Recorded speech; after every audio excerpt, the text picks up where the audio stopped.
The game is West Ham United against Tottenham Hotspur at the London Stadium. Kickoff 1 hour and 5 minutes away, which means official lineups are just 5 minutes away, always an hour before kickoff, which is quite handy. Gonzo, how are you doing? I'm really looking forward to it, mate, as well.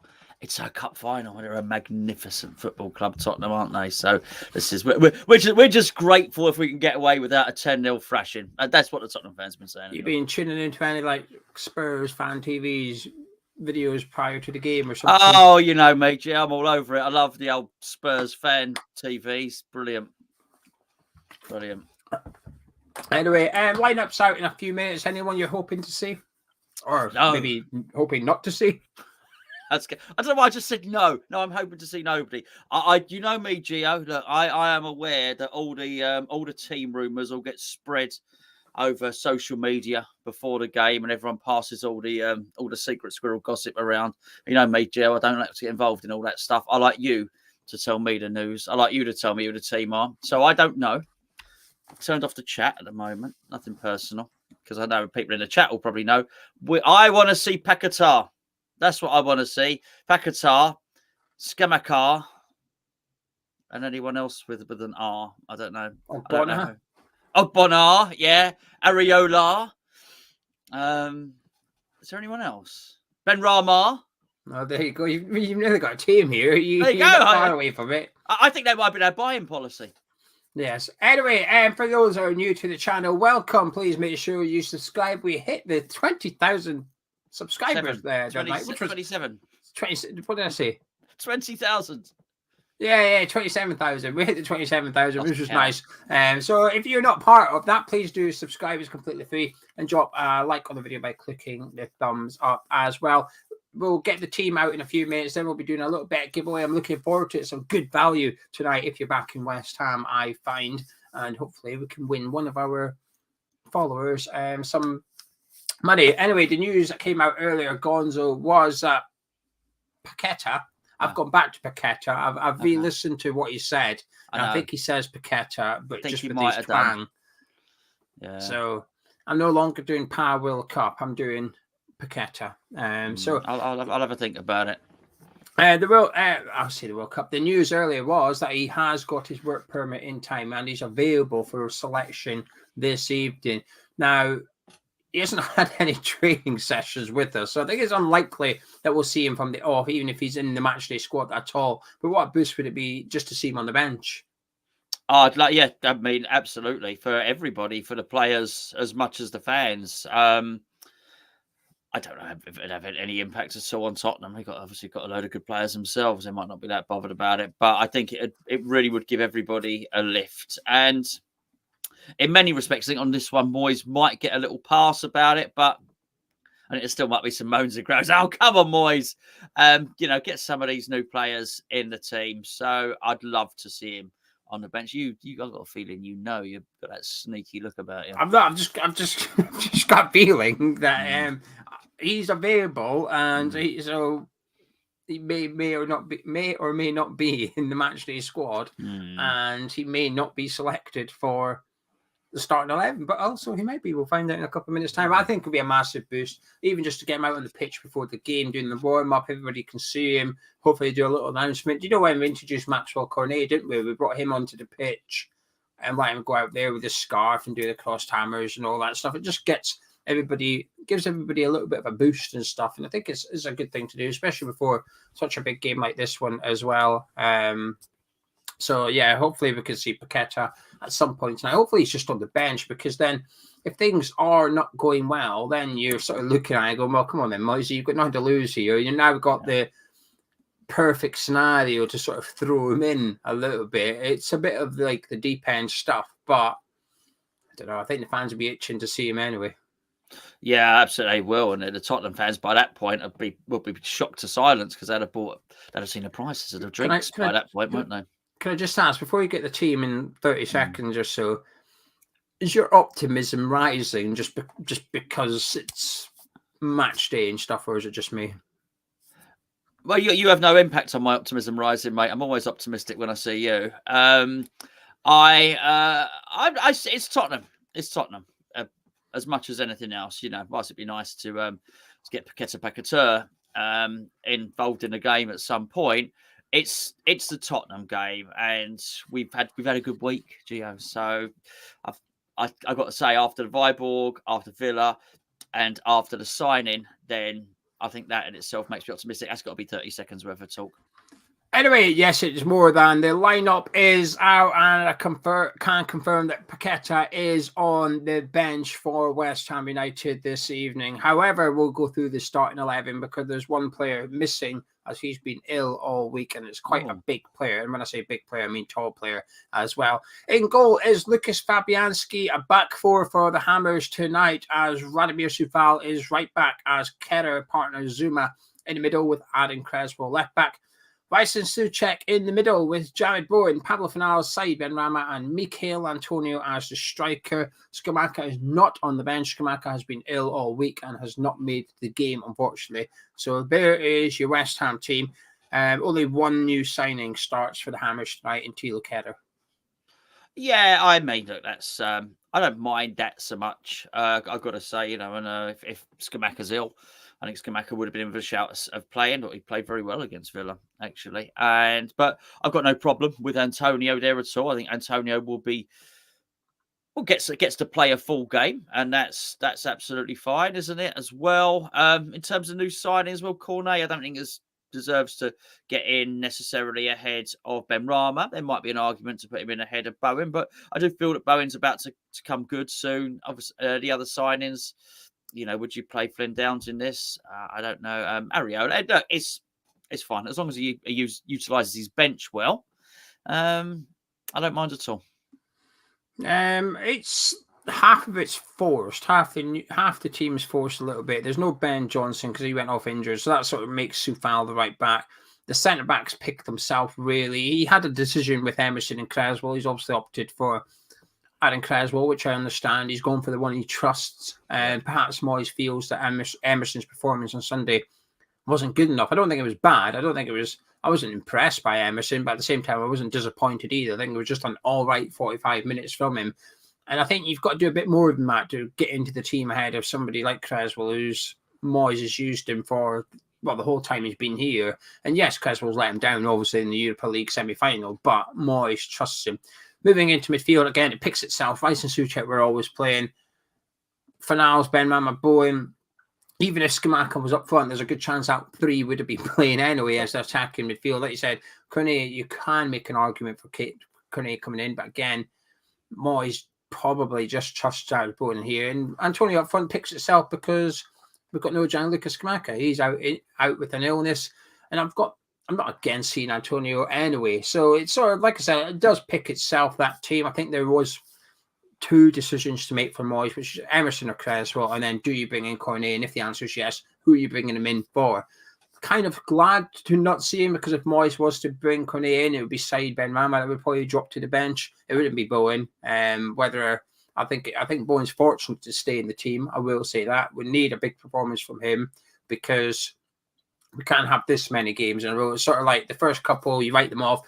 Third one, okay, he's getting 4 games now. You're thinking he's looking a little bit better, but he's moving in the right direction. But he's still not anywhere near as good as he was last season, and he's still not good enough to retain a place in the starting team, I don't think. So with Chelsea on Saturday, Bowen don't play well tonight, I think Moyes is probably going to have to consider dropping him. So a big game for him. But yeah, team picks itself. It's a little bit, when you spend 180 million and the only player that's starting is this centre-back that you probably weren't going to sign anyway. You've only signed him because of an injury to the other centre-back you've signed. There is an element of disappointment as a fan. But these players know what the fixture is all about. They've done it before. We've beaten Spurs the last 2 occasions at the London Stadium. That was the players involved in beating them both times. Of course, there is the argument that Spurs have got better as well as us. So there you go. There's West Ham team. Would you like to know the bench? I'd love to know the bench. I know one of them already. Well, you can guess 2 of them because we're back to the 2 goalkeepers on the bench. All that signings, and we still need 2 goalkeepers on the bench. We've got Areola and Randolph, as well as Ogbonna, Coventry, Emerson, Downs, Lanzini, Paquetá, and Maxwell Cornet. So no out-and-out striker on the bench. No fullback on the... Well, Emerson is on the bench, I suppose. No right-back cover on the bench either. So looks like, I don't know, it feels quite light, I think, because we've got the second goalkeeper on there. And I think because you've got Coventry and arguably Downs on there as well, who are untested at this level, it feels quite light, I think. Yeah, maybe a bit, but I still think there's good players on that bench. Definitely players that can come on and impact the game if he's struggling for something. You know, is there a striker? No, but I mean, if Antonio starts struggling, he'll stick Bowen up front. Bring on Cornet, do something like that. You've got some things you can do in midfield. And you know what? When you've got someone like Kehra in the back line there, if he needs to stick him on at one of the full-back positions and, you know, do something else, mix it up a little bit, he can do that. So whilst it's not a packed-out bench, there's enough players on that bench who can play in multiple positions and enough players in the squad who can switch their position. It probably gives him the flexibility. And it's strong. It's a stronger bench than we put out on a lot of games last season.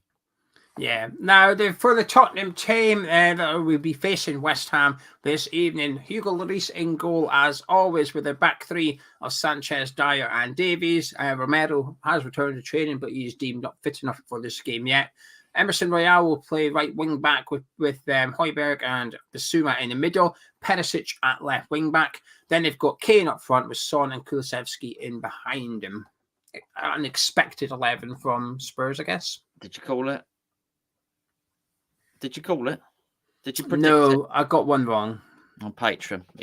Geo predicts the team every week on Patreon. I got one wrong. I thought he'd put Richarlison in over Son. That was my prediction I got wrong because I thought Richarlison's done enough to get into the team, but obviously not. Yeah, well, look, that's a hell of a team. It really is. There's 10 excellent players in that lineup there. There is some real quality in that Tottenham team, it has to be said. Perisic, I think, was a shrewd signing for them as well. Bissouma, I mean, we like him, don't we, as well, Gio? And that dynamic front three there. It's going to be an interesting game, though, because it'll be interesting to see how Tottenham start. I think that's a real... it's the expectation, I think, is that they start quite defensively, but also so do we. So the first 5-10 minutes is going to be interesting. Will it be a little bit cat and mouse? I'm not sure that they will overly fierce. You've got to remember that Conte is not scarred by that awful game last season at London Stadium, by the way, where we picked up the win. He's not scarred by that. He wasn't in charge for that one, as I remember. So he won't be fearing this at all. He's a confident man. He's very confident in his own ability, confident in his team. I wonder if he switch it up and really go at us straight away. I don't know. It's going to be interesting to see that. Maybe he might be able to do that, play a slightly higher line than normal because we don't have anyone with outright ridiculous pace to threaten them. So maybe he'll feel a little bit more confident in that. But it's a tough team. Whatever team they were going to put out was going to be tough. I think we can still give them the game. Yeah, I think obviously it's a boost, I think, for West Ham that Romero hasn't quite made it. Sanchez is a much lesser centre-back than he is. We are clutching at straws here because, well, look at their front three, for example. That front three is going to cause us bother. And like I always say, I do think we've struggled in the past to pick up Harry Kane when he drops deep, so we need to get a grip of that. Middle of the park, the missing Bentancur, no worries, we'll bring in Bissouma. That just goes to show the squad depth they've got available. And then I'll read out their bench very quickly as well, because then when you look at the bench, you think it just shows how good they've got there. And they've got Forster on the bench, their goalkeeper on the bench. They've also got Longley, Tangana, Spence, Sessegnon, Doherty, Skip, Sarr, and Richarlison on the bench for Tottenham this evening. So a very defensive bench for Spurs, but I mean, they've got a £50 million man. Saying that, we've got a £60 million one, haven't we? I mean, it was someone like Longley, hell of a player, that Gio. Not having the team as well. I mean, and obviously we've discussed Sessegnon. He's been at a resurgence, hasn't he, under Conte? Certainly, Doherty they paid big money for us as well. Mate, really, really, really strong squads. Really strong squads there, and Spencer's a bit of a player as well, of course. So. Yeah, mate. They spent the big bucks. They're gonna, obviously they want to win trophies, don't they? Yeah, it's gonna be tough for us, regardless of what team we put out and what team they put out. It should be a good game, though. And this is where I've seen us be in horrible form in the past few seasons, and we turn up against Tottenham and we get the win. It's form almost doesn't really count for too much going into this fixture and the one at their place as well. The first ever team to beat them at their new ground and stuff. So we do have an all right record against them in recent seasons when you compare it to what our record is against the other sort of Sky Sports top six. It's not too bad for us, but we're going to need every player to be at it tonight. Otherwise, we will struggle. I have taken encouragement from Tottenham's last two games, though, against Forest and Wolves. They won it. They got 6 points out of the 6. But at times, there's periods of those games they were struggling. Wolves were a better team for the first half. Forest had a pop at them and were perhaps unlucky not to score. But I guess you could argue that's what made Tottenham a good side. In fact, that they still kept 2 clean sheets. They still won both games. So it is going to be difficult from us. And the one thing I will say, while you're all here, please do drop a like on the video and subscribe if you're new to the channel. And we'll get to the live chat in just a minute. I have noticed a couple of people sort of spamming a couple of things. Yeah. Please refrain from that. Otherwise, we're going to have to sort of put you in timeout because it's sort of impacting the quality of the live chat for other people that are watching as well. We don't like doing it. We don't like putting people in timeout. We don't like banning people. I'd rather not have to do it. But at the same time, when it's starting to annoy everybody else and putting them off commenting, it's something that we'll have to do. So we'll get your thoughts in just a minute. But before we do that, Gonzo, it's time to do a little bet. Now, Bet365 was wonky the other day, so I had to switch over to Paddy Power. So I'm going to stick with Bet365 from the start. We're not sponsored by it either. No. What are you fancying?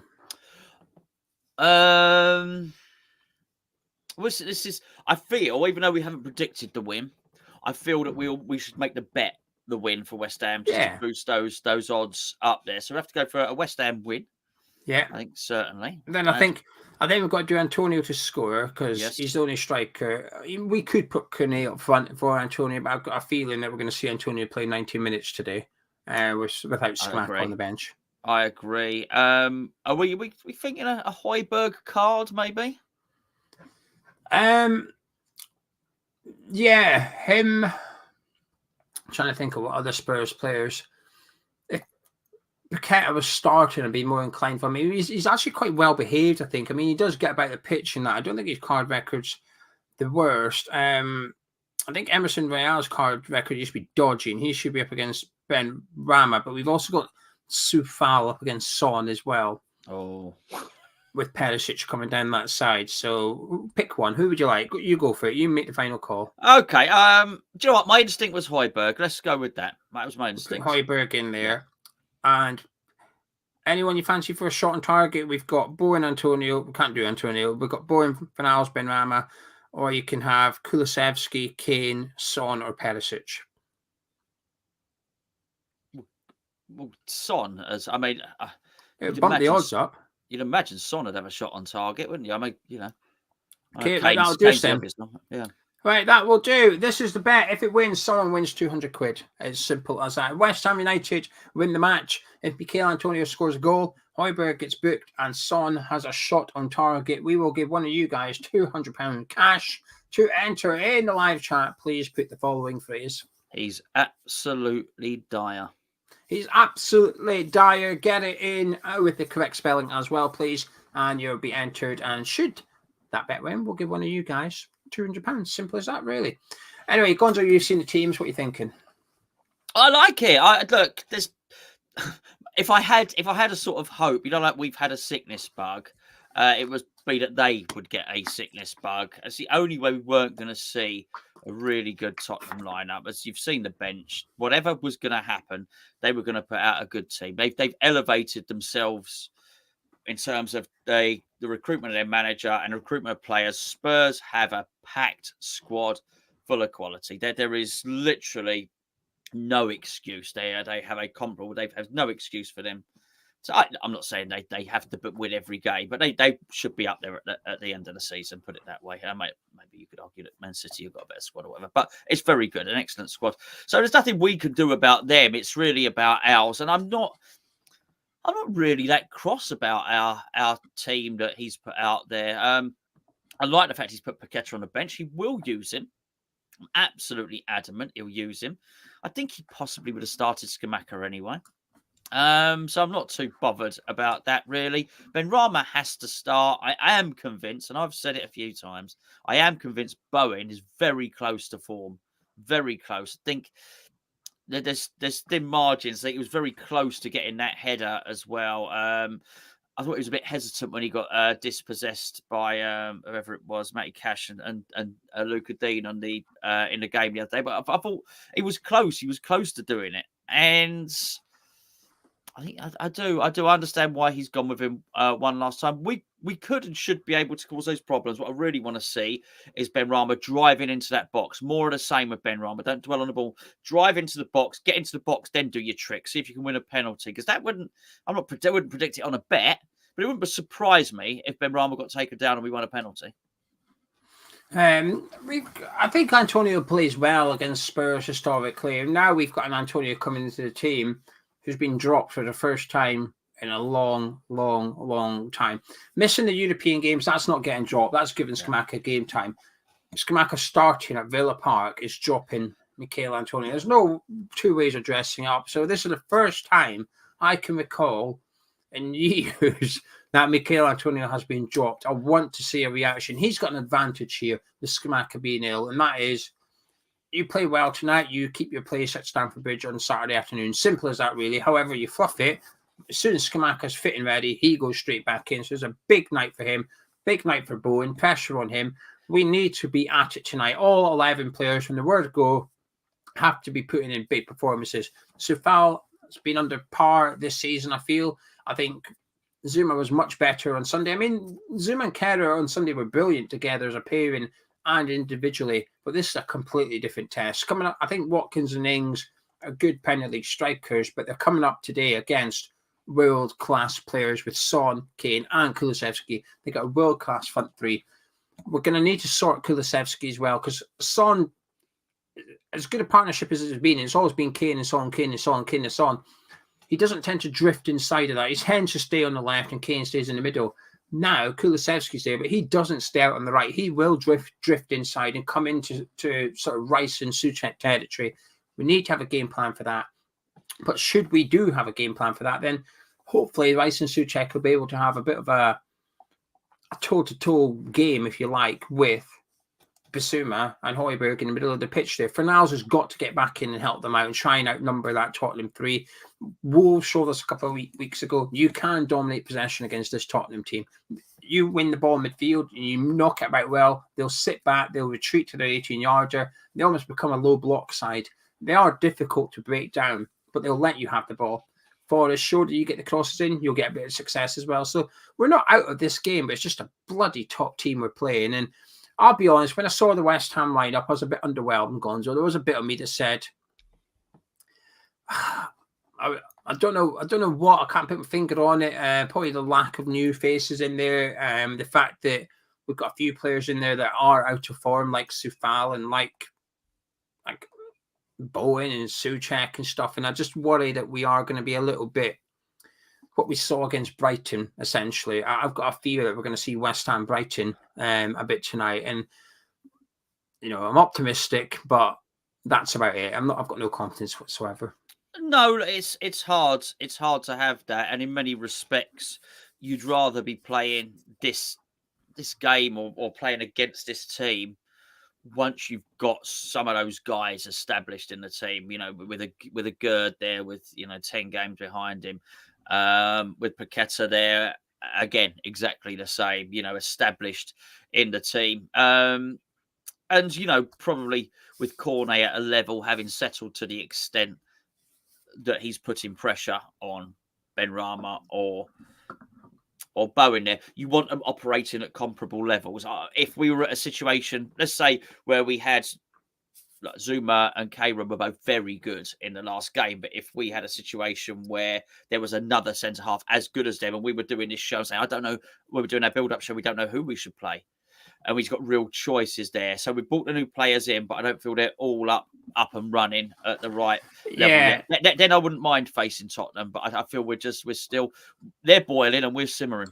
Someone in the preview left a really good comment. I wish I remember the subscriber's name so I could mention him, because I thought it was excellent. He summarised it perfectly in one sentence. He said, this fixture has just come a little bit too soon. for West Ham, and I thought perfect. That I wish I'd said that in the preview. Really, the attitude was much better at Villa Park, and we have to approach this. I know they joke and they say it's our cup final, blah, blah, blah. Well, we have to approach it like a cup final. We need that attitude tonight. We've got to make it difficult for them. Souček and Rice, I felt, put in a couple of tough tackles early doors at Villa Park last Sunday. We've got to do the same again tonight. They'll make it difficult for them, make it hard for them to play. We can get something from this game. We're not out of this game. It's just going to take a lot from us, and we've got to get everything right in order to do something. But we're definitely capable. We are definitely capable. But now we're going to turn to the live chat. If you're watching live, please do drop that like on the video and subscribe. I know I'll keep telling you, but it helps the channel out. But get your thoughts into the live chat now. It can be about the West Ham team, the Spurs team, how you see the game going, any hopes you've got, any fears you've got. Is there anything you're hoping we exploit against Tottenham? Any worries you think Spurs might use against us? But not your score predictions, everything else but your score prediction, and keep it relatable to the game. Matthew Collins says way too much negativity in here tonight. Let's get behind our boys. Let's just to touch on what Geo said. It is a weird chat in there tonight, and I think this is it's because we've been infiltrated, lads. Jake says perhaps Moyes wants to stay in the game until the last 20 minutes and go for it. I don't think he's. Well, I suppose he's got Paquetá and Cornet. I was really saying, I don't know if he's got the option to go for it on the bench. Do you know what I mean? Do you know if he had Antonio? Do you know Bill last week? You got Ben Mama and Antonio on the bench. You think that's a go for it option? Get them both on. Boom.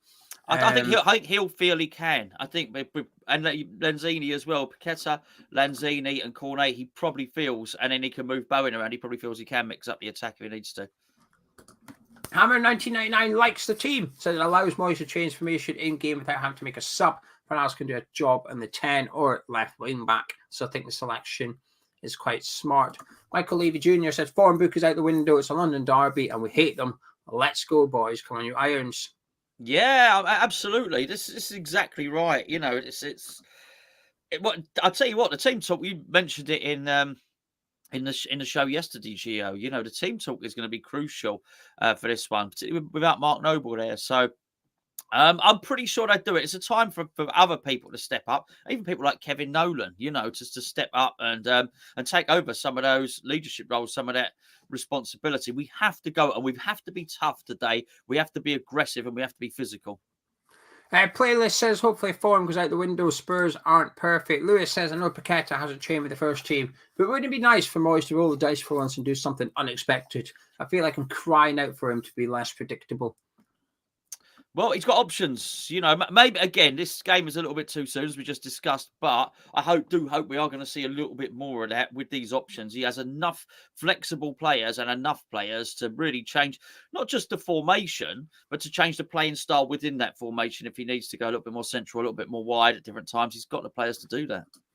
English for all says if we turn up, big if, but if we turn up, we can win. We need a massive performance. Whereas Betty says the Spurs have already won the midfield and the game's not even started yet. Artel hopes we win, but says he'll take a draw, while Taz says he can understand the negativity and we should get behind the boys, but it's so hard right now when we haven't had the greatest of starts this season. Not for 1 minute do I think we can't beat them, but Amma says we can't keep using excuses about not being ready for games. We've had all pre-season the same as everyone else. Yeah, but I don't. I think you can. I've got to disagree. I think Moyes can't because he made the pre-season. I think us as fans can look and we can make the observation we don't seem to be as fit as everybody else. I think you can. I don't think we've had a very good pre-season at all. I think it's done really poorly actually. But that is on Moyes. I would say though, I didn't see an awful lot of problem with the fitness against Villa. So I think fitness-wise we're probably up to speed now. Matthew says, I don't think Spurs have been playing well despite them grinding out points. I reckon we could be in for a boring, grindy game. I'm confident we can get something out of it. As for those that have joined late, Skamaka has been ill all week. Hence why he's not in the starting 11 or on the bench. Skamaka is not in the squad. He has got an illness. Alan says, 11 selectors about being the unit we have been for the last 2 years. I'm disappointed one new face, but it's all about the team. Yeah, absolutely. I've just popped one up here, Geo, if I may, because I'm interested in your opinion on this one, actually. Do you think that's the case? No, I think a draw is enough tonight. I think a draw would be deemed a good result. I think. I think Saturday is probably more important because Chelsea look a little bit rocky, whereas Tottenham do look well run and organised, and they know what they're doing. Whereas Chelsea look the complete opposite of that right now. I think there's probably a bit more pressure on him on Saturday to get something at Stamford Bridge. I think if he, it's weird, isn't it? If you get 2 draws, it's considered good, but you get more points if you win one and lose one. Do you know what I mean? So yes, 2 draws, you're unbeaten and stuff like that. But if you win one, lose one, you lose a game, but you actually get 3 points for it. So I think if you can get 2 points, I think that's okay, because that's both games. We haven't got beaten in those games. But saying that, if we were to win one and lose one, I'd be okay with that as well. And lose 2, I think it depends on the manner of the defeats as well. But it's a difficult one. I don't think he absolutely needs this win, though. No, do you? No, I didn't. But I thought the Villa one, actually. I thought that's given. Yeah, the Villa one was a must win. Yeah. So I think he's got breathing space for this one. No, I don't want him to have it. I want us to win, obviously, but I don't think it's crucial to David Moyes' managerial career, put it that way. Andreas is confident the lads show up for these games no matter previous form, whereas Nick says we're one of the lowest teams in the league for tackles, wants a bit more urgency between Rice and Souček. Andy's not confident, but this game could be the one that sparks our season into life. He's right. Thank you, Hayden. Samba Knight Paquetá to score on his debut, 2-1 West Ham. Thank you for the 179 super chat. And also thank you to James Gunn earlier saying Everton's new midfield, Garner, Ghana and Onana. And just for context, he posted that before the lineups were out. So he's trying to make a little bit of conversation. Yeah, absolutely. Just go back 3 posts ago. This really could be the springboard. If we can win this, then suddenly we find ourselves being propelled up the table, and then you go into Chelsea with a spring in your step. You win 3 games in a row. Particularly, you look at the results at the moment. Some weird results in the Premier League, not just this week. All the week, some weird results in the Premier League. 3 wins back to back. Well, he'll fly up the table. Luke says Sufal worries him up against Son, but 2 informed centre backs might be enough to support him. Need a big game from Rice as well if we want a chance. I think Sufal's fortunate. Ben Johnson got injured actually. I think he's lucky to be starting. So I think we need a big performance from him. Yeah. Gary said look at Southampton yesterday, not in the same league as Chelsea, but could have beat them. Well, they did beat them, and deservedly so too. Ryan said Tottenham always look down on us. If we're up for it, we have a chance. Thomas says we're good enough to beat Spurs. We did it twice last season. We just need to want it bad enough. I'm starting to get a little bit optimistic reading all these comments. Good. Amber 1999 says we have a better bench than Spurs. So at 70 minutes, if it's 0-0, we have those players who can make the difference. I can see his point. They've got Charlison. They don't really have any other attackers on there. Yeah. Sure. Yeah. Okay. Still a very, very good team. I mean, it has to be said. They've got some fantastic players, but you know what? If it's not going their way, you never know. We got on top in many respects. I was thinking, like we have a really energetic start. How useful would an early goal be to us? Almost. It's not I don't want to score an early goal. I'd like to score lots of goals, but I do wonder if Moyes might retreat. Never mind, park the bus, build a brick wall. They might borrow that wall by the away fans and put that in front of the goal and just really, really retreat. And you don't want to invite that team onto you. Richard said last season we had a similar team, but no bench. This is an improvement. Vikaj says that Antonio needs support because he will find it difficult against the back 3 that Tottenham has. Important not to get isolated. That's true. Yes, Gary's just going on about Southampton beating them as well. Harry said we've also had a much significant squad turnover than other sides. Well, Michael said this one's about heart and fight. Josh says Declan's going to have the game of his career tonight, scoring, assisting, and leading the team to victory. Yeah. Lewis said he'd like to see us have a good first half. We always seem to concede in the first half, seem off the pace, but we turn up in the second one usually. King Edward thinks it's a bit risky for Moyes, says the back 4 is looking a little bit vulnerable, whereas Lee thinks it's a huge game for Souček. He could get himself right back in the good books tonight. He has looked dangerous at scoring goals. He's due a goal. So there is that. I'm just going to start skipping to the end of the chat. Thank you, Captain Marvel. Lingard sub for Forest. The Lingard wheels have fallen off already. Yes, he's a sub for Nottingham Forest tonight at the Etihad as Forest take on Manchester City. Right, get your score predictions in, please, ladies and gentlemen. It's that time for you to spam the chat with your score prediction. Let's see what you're all saying. Gonzo, can I get some final words from yourself, please? And in the preview, you said 2-1 Tottenham. Are you sticking with that, or are you going to switch it up? Yeah, I think I probably am sticking with that, much as I'd like to change my mind. It's going to be a really, really tough game. I do think a lot of this is about mood, though, and I think what's key is that we keep it tight without sitting back, if that makes any sense at all. I don't want to sit back and totally soak up the pressure, but I think I don't want to over-attack Tottenham. I've realised I've just contradicted myself there, because that's what Tottenham want us to do, to really attack them. I think there was a post earlier on about keeping it tight at the back, and then whatever, winning it in the last 20 minutes. I would love to. This is what I hope. We're still in the game when he brings Paquetá on. Now, he may not have had any time to train with the squad, and he might have only arrived back here, but sometimes that's a benefit, because it means we don't know what he's going to do, but it also means Conte probably doesn't know what he's going to do. West Ham are predictable. David Moyes' team's predictable. Where David Moyes plays his players are predictable. We don't know what he's going to do with Paquetá. He might play him central midfield, might play him as number 10, might play him right up close, right next to Antonio. We just don't know yet. And I think that might give Tottenham something to think about.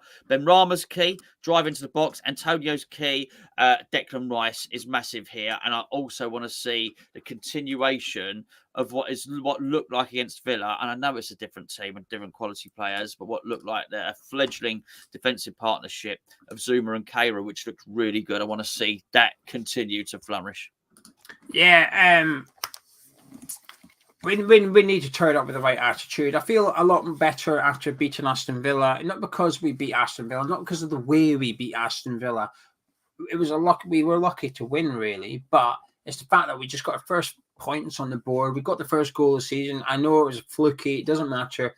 And it was just pressure of, if you don't win here, you're going to be rock bottom the penalty. We've got rid of that now.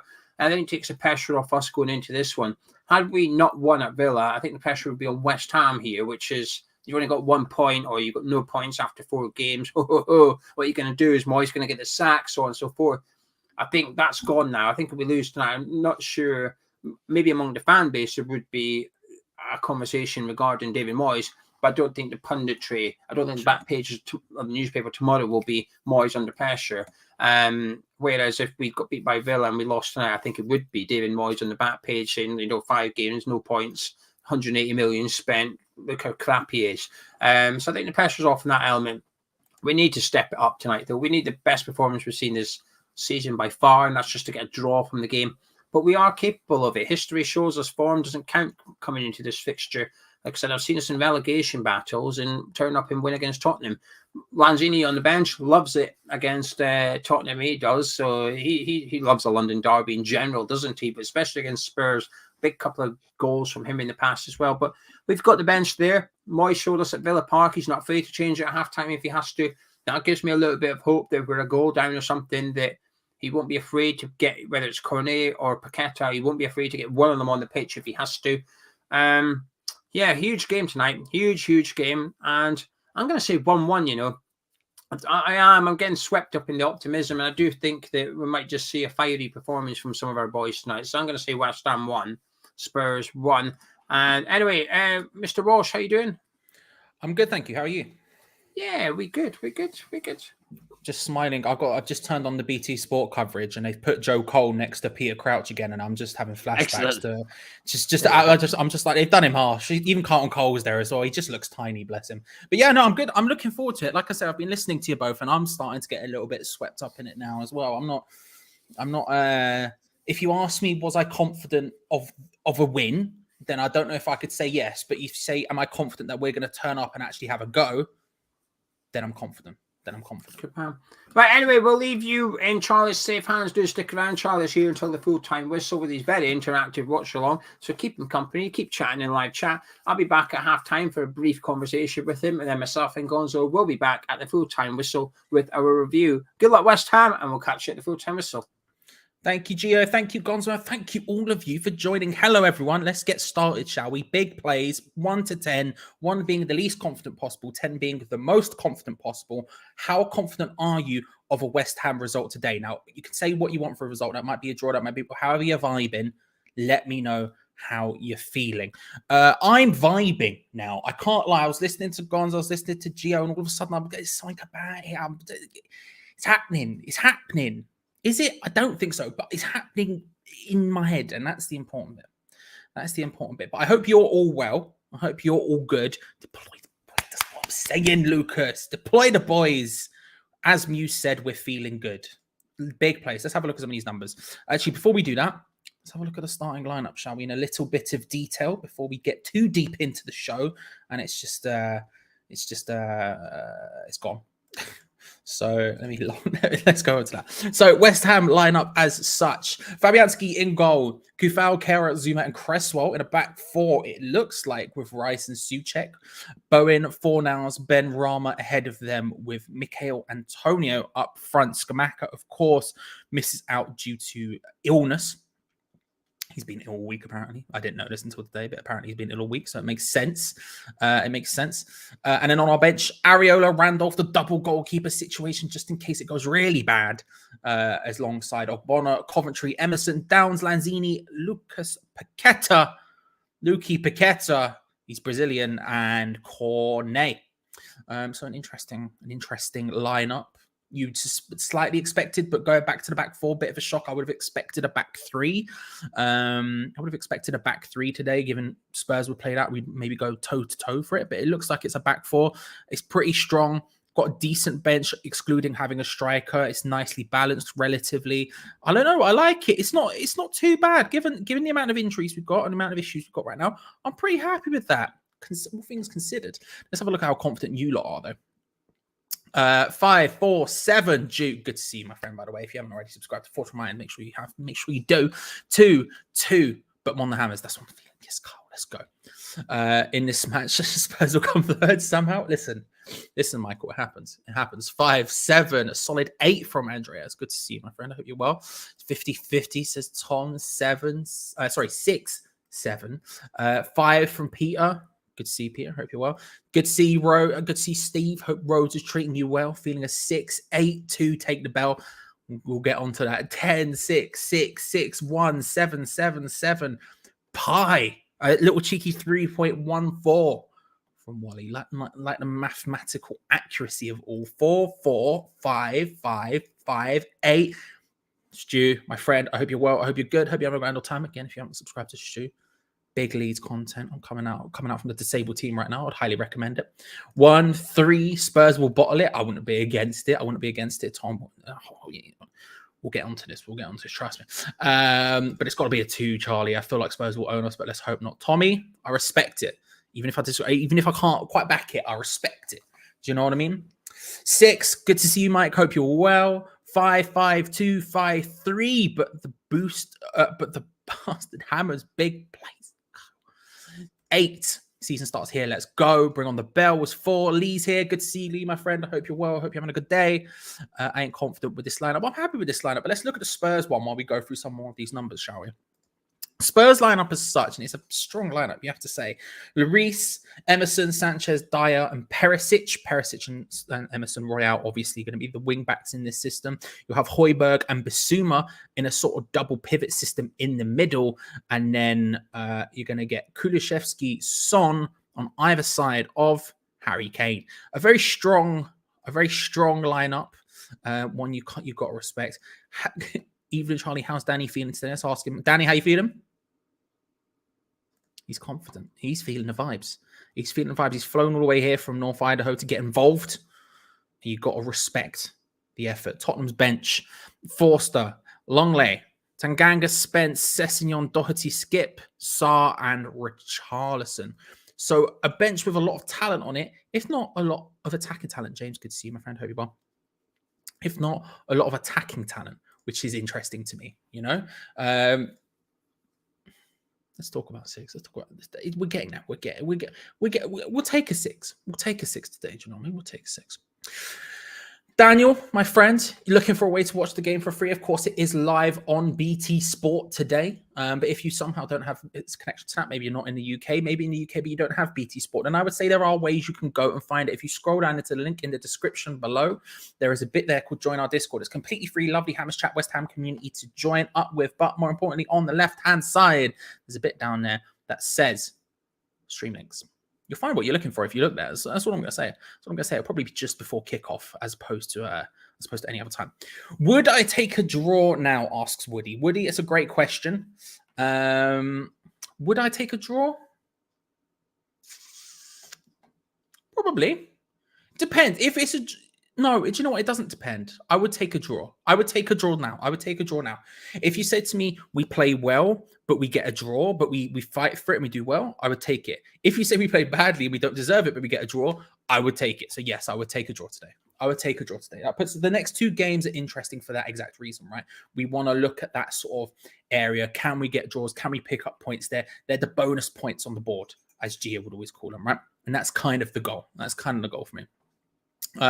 While we're here, by the way, everyone, if you haven't already, make sure to like the video. We've been hitting 300 before we even hit kickoff, which is our usual goal, and we're dangerously close again already. We're already at 277. So if you haven't already, make sure to like the video. Let's hit that 300 and let's push it. Let's see how far we can go. It's Spurs. It's a big match day. You know, what can we achieve?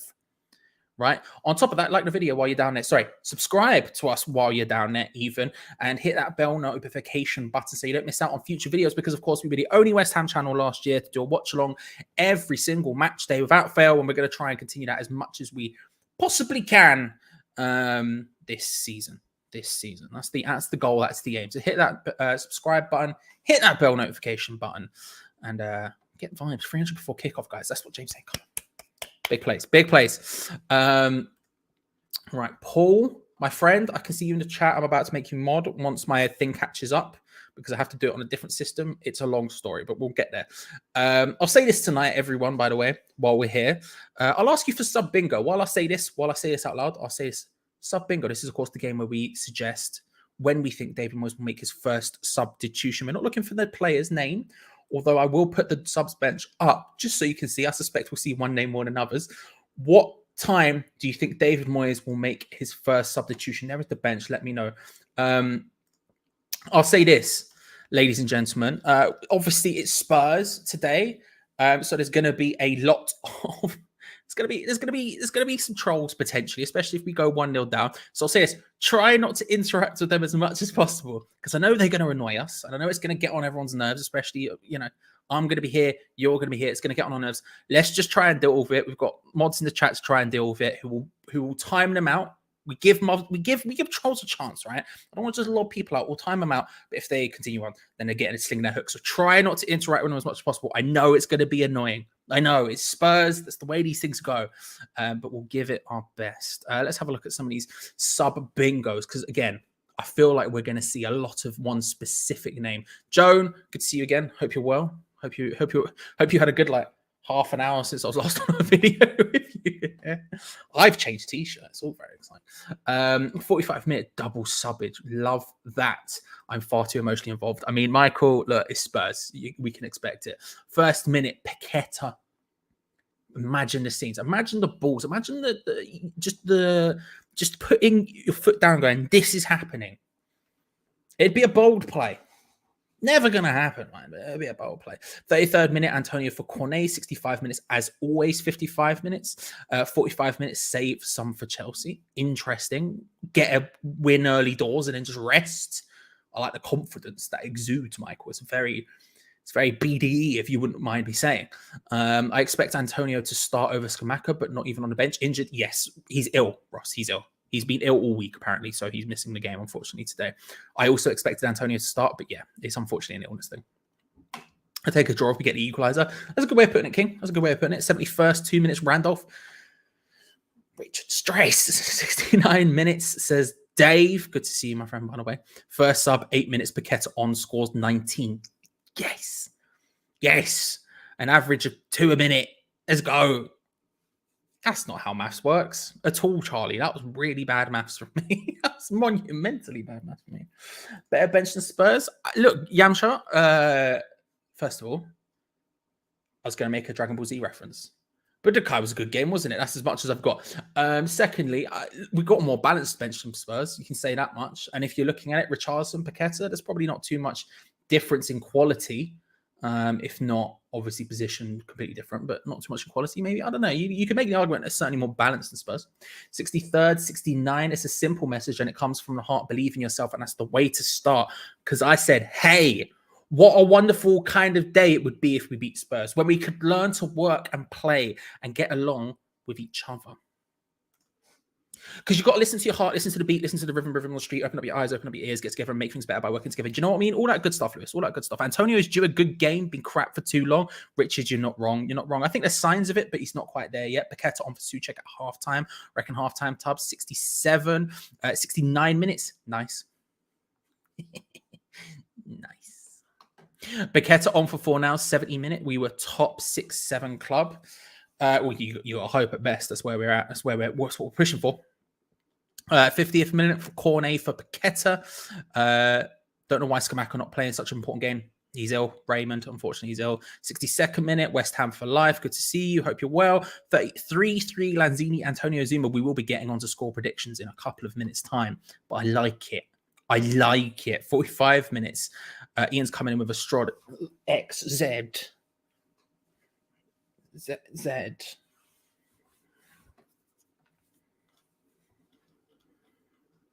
I don't know what it was. I have a Dave. Thank you very much for the £5 into the full-time fund. Changed the avatar before we scored Sunday. Hope it's lucky, Charlie. It's the vibe. It's the vibe, Dave, that we've got to put out into the world. Thank you very much for the £5. Also, while I'm here, I should give a massive thank you as well to James Gunn, of course, alongside Hayden Taylor and Captain Marvel. Underrated film, in my opinion. Underrated film. The people, they weren't for it, but I was for it, you know? I went for it. I thought they were a bit harsh against it, but still. Dave, acid deep punch. 5. There we go. Thank you very much, Dave. Appreciate it, my friends. What else are we doing? Jokes and banter aside, I want to see some effort and some passion like the players. Appreciate the importance of the derby. Hope Downs loves every minute. That's the vibe, right? That's the thing for me. I'm not necessarily looking for an incredible scoreline. Mate, he's doing bits. So if he could do bits for us as a club as well, that'd be good right now. That's what I'm looking for, right? I'm looking for that. I'm looking for the effort in today. You know, that's kind of what I was alluding to before with that's kind of what I was alluding to before with the idea that I'm not confident in a win, but I'm confident in a performance. That's the goal. The goal here is to try and get a performance on side, because when it comes to form, as long as you're playing well, results will come, right? Results will happen. You can get a cheeky win. And then, you know, you not believe it or not deserve it. And that's fine as a one-off thing. But realistically, what you want is a good performance, because if you get consistently good performance, results will come.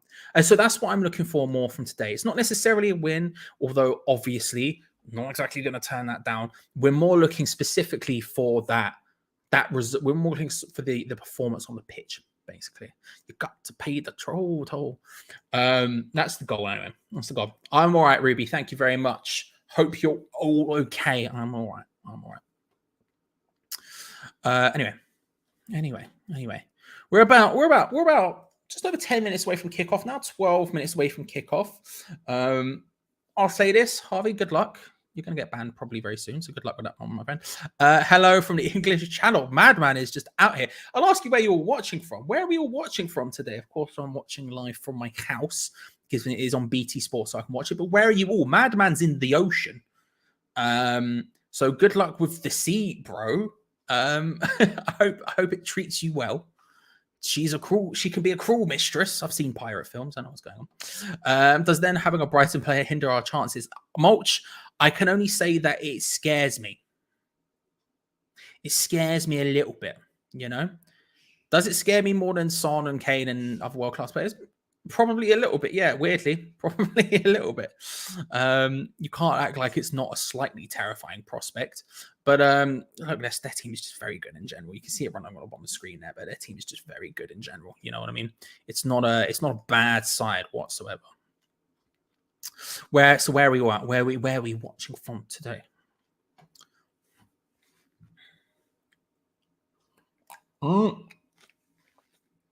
That's a good point. That's a good point because, of course, Dawson's not on the bench. Dawson's just not involved in the squad because he's injured.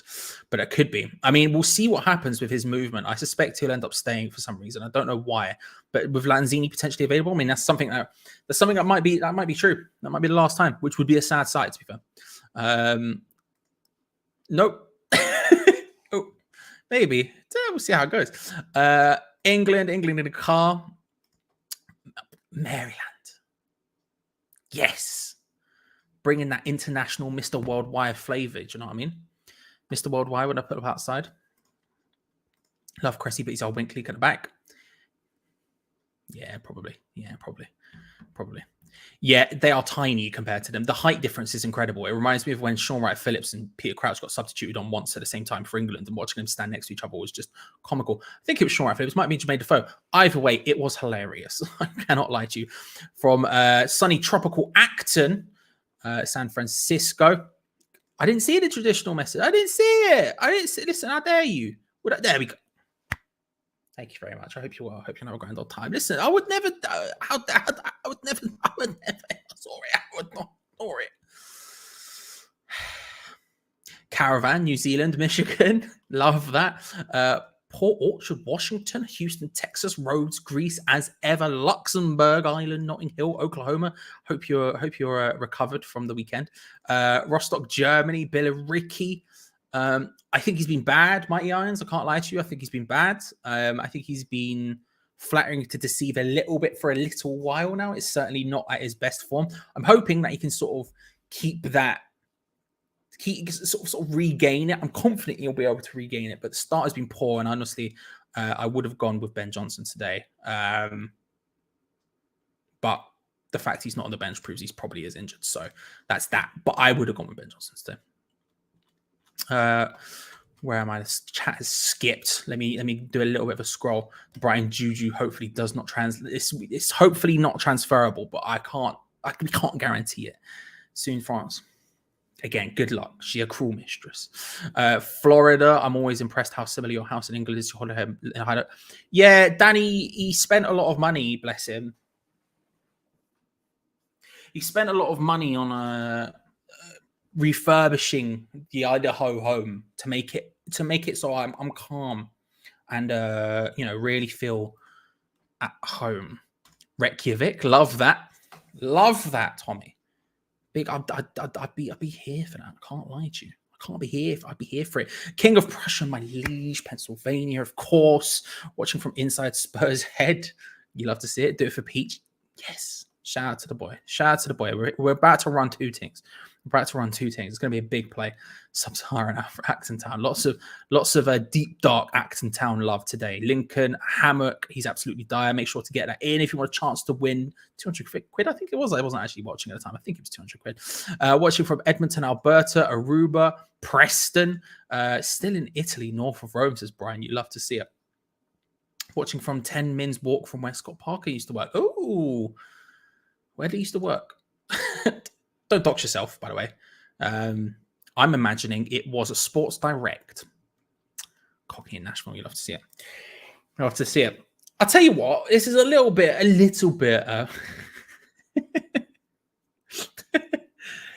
You're not wrong, Michael. You're not wrong, is all I'll say. Scott's at work, so I might make an appearance. Well, if he does, I'll be equally excited and probably miss his traditional first message as well, to be fair. Tell you what, this is a little bit earlier than usual, but we're there now. We're there. So I thought I'd lob in I thought we'd lob. Thank you very much. I thought we'd lob in a little score prediction now. How do we see the game going? I want your score predictions, but I want specifically as well alongside it why you think that's going to happen. I want a brief sort of look at why you think that's going to happen. That's the goal here, okay? Because we've got a bit more time. Usually I forget about score predictions right until the last possible second. And so today we've got a little bit more time to play with.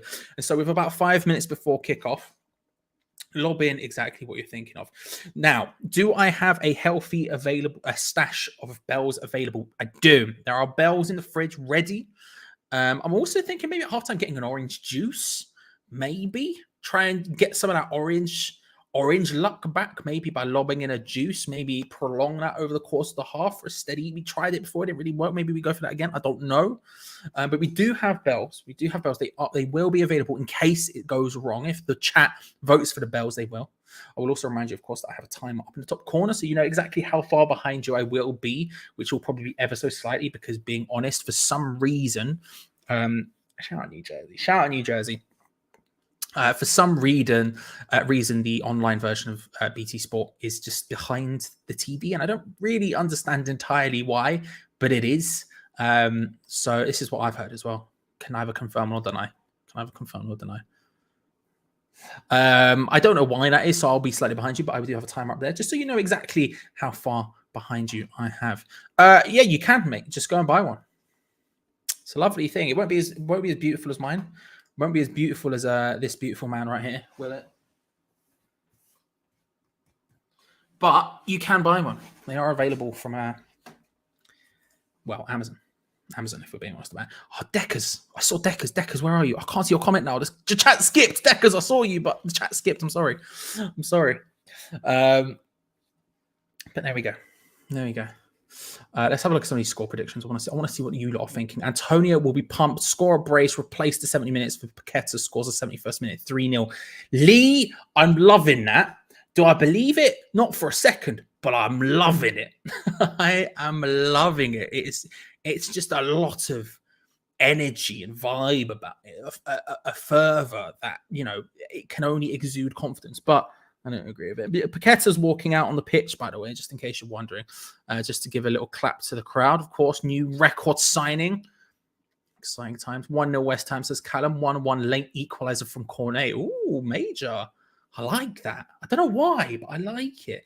3-1 win because we're 3-2 win because we're massive. Good shout, Stefan. Always accurate. Lewis is watching from his living room. 3-1. 2-1, says Woody. Sorry, we're not up and running yet, and that Spurs attack is unstoppable. I think that's a fair point. Wally coming through with an equally Spursy scoreline. So I think that's a fair point. Antonio won't be pumped. He's shocking. Well, he might be pumped. You never know. He does do well against Tottenham. I would have preferred Scamacca starting and us bring him on, because I think that would be just that little bit more energy to it. But I'm not complaining too much about him starting. I mean, we don't really have an option, but he does usually do well against Spurs, to be fair. And he's had a little bit of a, I don't want to say close call, maybe isn't the word, but there's been sort of warning signs given the fact that Scamacca started and done well. So 2-1 Spurs or 2-1. I feel both teams are going to have a good game, says JTG. Fair enough. This game won't beat Spurs where Scamacca. This team won't beat Spurs, sorry. Where Scamacca, he's ill, so he can play today. 2-0 to Spurs. I hate saying it, but I hope I'm wrong. 3-0 because that's my attitude. They aren't that good. Frankel is a mug is correct, Deckers. We found it. We found it. And not only did we find it, it was correct. He's a prick. Still fence sitting, not optimistic fence sitting. To be honest, 2-1 to the Hammers and Souček to score. Antonio and Souček to score. Don't need belt or juice. Going to smash these spots. Come on, Dave. 2-1 West Ham. Paquetá in the 95th minute with a cheeky back heel. Ooh. 2-1. Want to be positive. Don't think Spurs have been great and off ball. Play well. Fair. Just while we've got a minute. None this evening, but I promise you, Major, it will happen at some point on video. I just don't know when yet. It has to be the right time. It also has to be a time where I don't already have dinner in. But I promise you it will come, Major. I promise you. While I go through some of the rest of these score predictions, ladies and gentlemen, we are just over a minute away from kickoff. So if you're only here for the build-up, thank you very much for watching. I appreciate it. Lovely to see you. Make sure to come back at halftime, of course, because Geo will be here talking sense, unlike me. And then, of course, at full-time, we have the live review with both Geo and Gonzo on board. So make sure to come back for those. But remember, I will be live throughout the rest of the game, regardless, talking it through, talking with you lot, giving good grand old times so we can all talk and get involved and hopefully watch West Ham do a big old dub today. So hey, stick around if you haven't already, and remember to like the video, subscribe if you haven't already. Make sure to hit that bell notification button, because we were the only West Ham channel last season to do a watch along every single match day. We're at 343, so we blew past that 300 figure. We blew past it. He's Brazilian. Come on, it's gonna happen today, Lucas. So thank you very much. Charlie, what does Mrs. Johnny think about your love affair with Danny? Sorry, but I can't see us winning tonight. She doesn't like what do you know what? It's because I leave it up here. And so when she comes into the living room in the morning, she said it always freaks her out because there's just a person in the living room, and then she realizes there's a cardboard cutout Danny DeVito. So you know. And we do have bells. We do have bells. There are bells. If I see enough calls for the bells, we get the bell poll in chat. We do have bells, ladies and gentlemen. That is a destroy a potato or destroy a spuds. If I had any, I would probably do that for the fans. But we're there. Judas, my trustworthy friend. Thank you very much. I hope you're well. Last time I'll say this until we probably half time or something like that. Ladies and gentlemen, if you haven't already, if you don't have a way to watch the game, it's of course live on BT Sport today and around the world. But if you don't have access to that for some reason, then I would highly suggest you check the description below. It says down there, join our Discord. If you click on that, it's completely free to join West Ham Hammers Chat community. Lovely people there. But more importantly, on the left-hand side, if you scroll down, there's a bit called Stream Links. Click on that and you will find what you are looking for. Ladies and gentlemen, it's West Ham United versus Tottenham Hotspur at the London Stadium.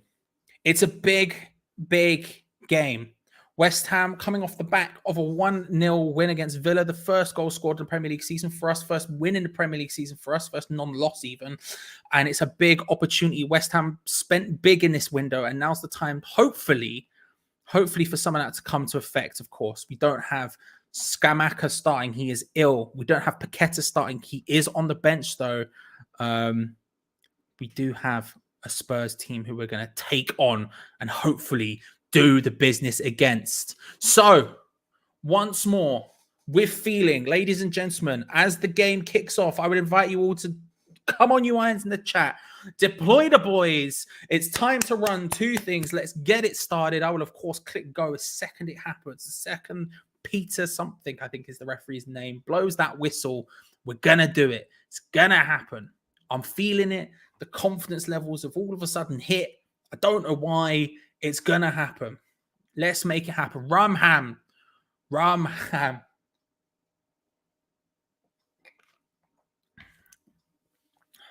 Whistle being slightly delayed here, frustratingly.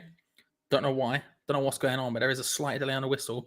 It looks like we might be about to get underway, though. Spurs to kick off.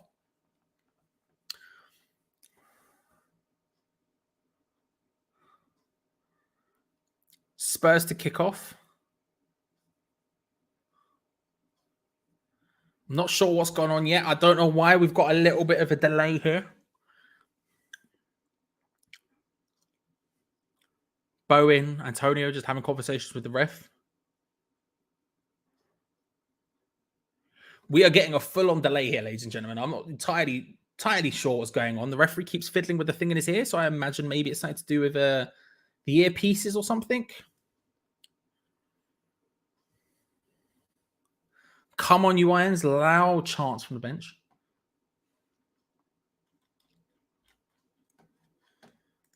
Good to see you, Leon. Hope you're well. Hope you're having a grand old time. Let's have it like we're in the Carlton Stars. Big vibes, Leon. Big vibes, Elbow. Let's go. Quickly. Okay, I think we've sorted it. We've got a linesman has come back out from the tunnel, has handed something to the fourth official. So I suspect we may be about to get underway. I think it was a communications issue, I believe, was the problem. I think that's what happened. We've had lasagna. Big flashbacks for Tottenham there. Flashbacks for Tottenham. Here we go. We're about to be underway here at the London Stadium. It's West Ham United versus Tottenham Hotspur. The linesmen are back out. The referee asks if everyone's ready. And we're underway. Deploy the boys. It's gone to 100 again. Why has it done this? It's done this twice in a row now. What is this stress for me? There we go. We're underway. That'll be slightly wrong, but I'll fix it at some point. Deploy the boys. Come on, you irons. Let's go. Let's go. What an awkward start, but that's fine. That is fine. Tottenham is going to be a scary proposition with that front three. Absolutely lightning. Absolutely like such a good side, Tottenham. You look at the players they have. It's just unfair. If we're being honest about it, it's just unfair. But we also have a bunch of players, some who are in good form. Ben Robb, for example, getting the start today. He's been in really good form of late. Apparently apparently. I don't know what was going wrong. He was doing something with his ear thing, so I suspect it's that. It's a lot, isn't it? It's a lot, Dave. It's a lot. It's more than. I don't know why we keep doing this, but it's having a grand old time. I'm glad to see Ben Rama getting a start. He seems to be getting a start in the 10 position as well, so it's exciting to see that. Hopefully that does well for us. It's a good ball into the idea of Son. Just Kehrer battling for it, wins a free kick, will take it. A little scary. A little bit rough and tumble. A little bit scary there. I'm not gonna lie, he was all over Son a little bit there. I don't really see how that was a foul to Tottenham, if we're being honest about it. But look, it worked out for the best. We'll take it. But a scary moment, nevertheless, like a minute in, Kehrer just getting to grips with Heung-min Son. Good luck, my friend. Starting a centre back as well. That's a good sign as well. Those two, him and Zuma, look like they started to build a good partnership at Aston Villa. I've been a bit concerned before, but certainly in that second half, I thought they grew into the game and were playing pretty well together. They're going to need to be on point today, given Tottenham's just scariness. We've done it once. We did it once, but it was post the game. I don't think we hit 1K during the match. I can't remember. I feel like it might have been that Manchester City Cup match when we had 1.4 thousand people watching. I can't remember exactly, but I feel like that might have been it. Might be wrong about that. Seen the word Scott. Is Scott here? Oh, there we go. Scott, my G, how are you? Incorrect as per usual, but I hope you're there. Hope you're good. Hope you're there. I can see you there. Shot from range from Tottenham. Fabianski just sort of palms it away uncomfortably, but flipping shot from range didn't really feel like anything special, but parried away. Nice bit of control from Basuma, but that's way too far ahead. It's down. The starting alignments, my friend. The starting lineups, my friend. There you go. Have them. Scrolling across the bottom of the screen now. Zach, good to see you.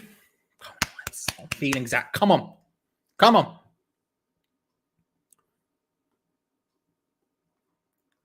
On my half-hour break, so listening in. Well, welcome for half an hour, my friend. Welcome for half an hour. Hope works treating you all right. Goal kicks West Ham. Fabianski sort of waving the boys forward. Big punt upfield as Haaland gets a goal against Nottingham Forest, unsurprisingly. Straight to Mikel Antonio, who's trying to just bundle his way forward. Ben Rama can't quite get on the end of what felt like a miscontrolled touch from Antonio, more than a pass if we're being fair about it, but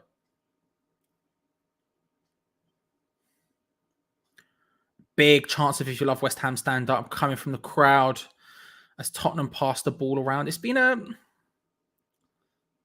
first couple of minutes been a bit iffy. You'd probably suspect it's been more Tottenham than it has been West Ham, but still. We've started slow recently. It's one of the things I haven't enjoyed. We've started slow, but second halves we tend to start all right. So Son striding forward with pace. Declan Rice tracking him. He lays it out wide to Perisic. Cuts inside of Soufal and puts a ball in, and Zuma just comes away and punts it clear. It wasn't the most beautiful piece of football you've ever seen in your life. I can't lie to you. Skamaka is ill. He's been ill all week apparently, so he's not in the squad today. He's not even on the bench either, unfortunately.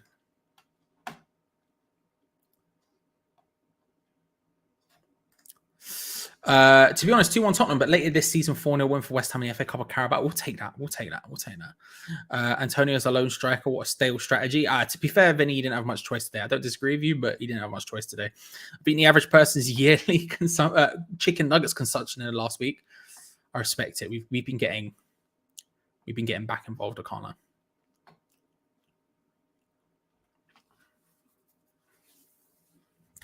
Disagree strongly, but I appreciate it. It's also on BT today.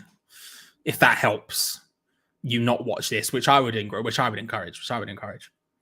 Spurs passing it around amongst their defenders on the halfway line. West Ham sat very, very deep right now. Unsurprisingly, it's just exactly what we do, isn't it? It's exactly what we do. Ben Rama starting centrally is getting advantageous in the press. As the 10 does in a David Moyes system, but you like the idea of him and Antonio sort of being in and around. And Ben Rama's got a nice opportunity. He lays it short to Bow, and this is a good chance for West Ham. Going to have to take it on his weak foot, and he can't quite strike it cleanly. And I think that's going to be a goal kick as opposed to a corner. Good breakaway. The ball gets played in quickly. Nice first time pass. I'm not sure who from. I think it might have been 4 hours into the path of Ben Rama, who has a bit of time and space, strides forward, plays it through to Jarrod Bowen, who just that little bit of ill form, a little bit of dodgy touches. It's not quite coming off for him, but it was better. It's good to see him taking it on his weak foot. That sort of idea of I'm just going to go for this as opposed to trying to force it onto his strong foot and take that shot, which is what he's been doing recently, and it being awkward and wasting opportunities. It's nice to see him just taking it first time with his right foot, even if it doesn't work. And that's a nice interception from Thomas Souček. Rice plays it quickly to Ben Rama. 4 nows charging through. You've got Antonio in there. Bowen's at the far side. There's no point crossing it. There's no one big in there. Oof. 4 nows goes for a shot, maybe feeling a little bit vibey after the Aston Villa, and he's giving it a shot, and Lloris palms it away for a corner kick. Nice play from West Ham again, quickly there, transitioning quickly, passing a lot quicker, faster, snappier. Finds 4 nows, who ends up cutting inside, probably the exact thing you would expect to see from Ben Rama out on that left-hand side. Cuts into a decent position, and instead of laying it off, he takes a shot, and to be fair, he forces Lloris into a save. It wasn't a particularly great shot, if we're being honest about it, but it was a shot nevertheless, whipped in from the corner. Zuma was rising for it, but Lloris does well to rise well and get it away. He's now standing over Zuma as Zuma's on the floor holding the back of his head. Bit of the old KSI about him, maybe. What the old punches from behind. Yeah, he just gets clattered. Zuma does well. It's a nice run at the back. Comes in late, completely unmarked. I don't know whether Tottenham are doing zonal. It looked zonal because that was just... He was free as the day was long. But unfortunately, can't get his head to it. It's a good save from Lloris, just palming that one away. Hello, Willie. How are you, my friend? I hope you're well. I can give you the bench right now if you want. There you go. Areola, Randolph, Ogbonna, Coventry, Emerson, Downs, Lanzini, Paquetá, and Maxwell Cornet. That's our bench.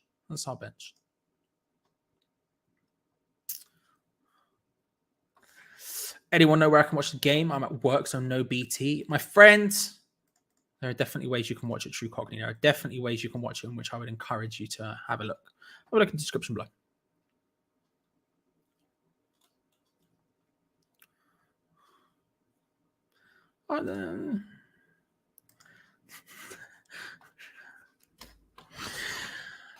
I appreciate it. Ooh, my hair. Look at my hair. Look how flipping splitty it is today. Sorry. I haven't combed it, so I'm surprised it's so parted. That's the word I was looking for. Splitty is how I said it. I was going for parted and I hit splitty. Never understand why keepers are given such protection as they are free to comp people. Yeah, I don't understand it either. I guess because I don't know, maybe because you could foul them and it'd be dodgy, and it's because they got, I don't know, it's difficult. I've always thought the same though. I think they get a bit too free. I understand giving them some protection, but I think there's maybe too much. Who knows? I'm not a ref, so I can't say.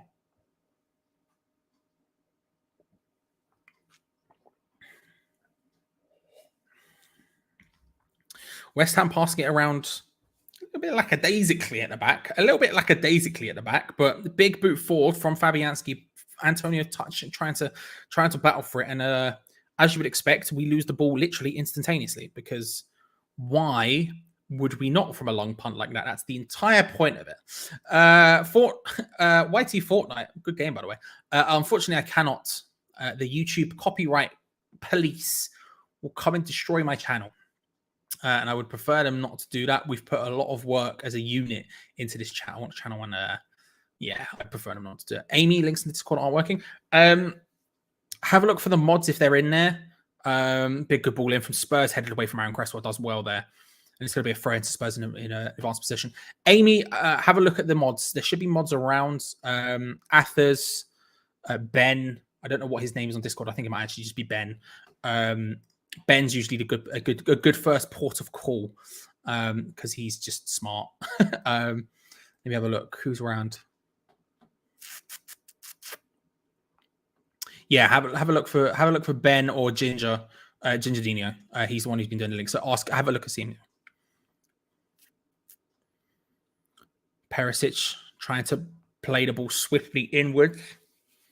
West Ham forced him back. You'd love to see it. Well, listen, you're welcome here, YT Fortnite, as much as you like to talk about the game. Just be aware, of course, People will try and have a fight if you get Larry because West Ham Tottenham. But you're welcome here. I think you're welcome here. Played into the box. Cresswell can't get there. That's maybe a handball, and a referee I think is called for it, and I think it's a penalty. The ball got played in there, and I think it's a handball against Aaron Cresswell. He's shaking his head. It will go to VAR. I'm not going to look at the chat for a second because obviously it will come off. But the ball gets played in. Cresswell's arms up. So the ball gets crossed in. Harry Kane with the initial header. I think that's really harsh. I think that hits Aaron Cresswell's head before it hits his hand, does it not? I mean, his head is up. His hand is up. Don't get me wrong, but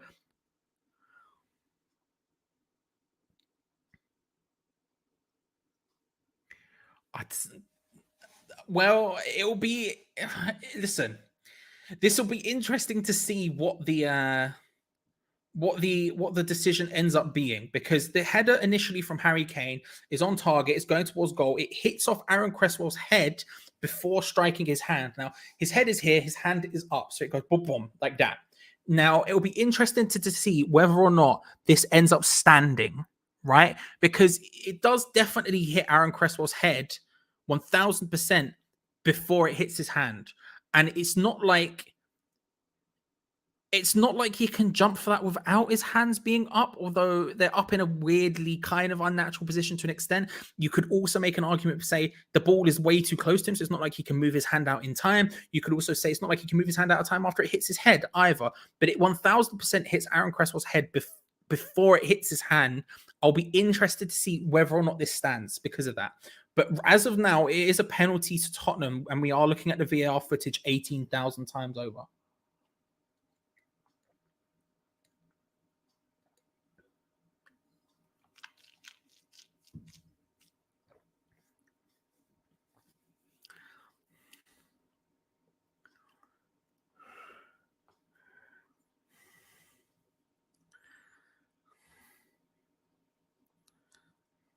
Personally, I would say that's not a penalty.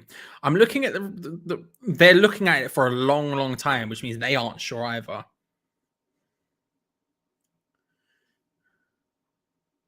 Personally, I would say that's not a penalty, but we're still looking at VAR here. We're still in the VAR check. The header from Harry Kane, Harry Kane's initial header, he's maybe a foot away from Aaron Cresswell, max. Maybe a foot, 2 feet away from Aaron Cresswell, max. So it's not like he can really move. And like I said, he headers it straight into Aaron Cresswell's face. And then it deflects off his face into his hand. But this is taking a long, long time. They're clearly not sure about it at all. We're now seeing full-on replays of it in the VAR booth. So they're clearly incredibly unsure.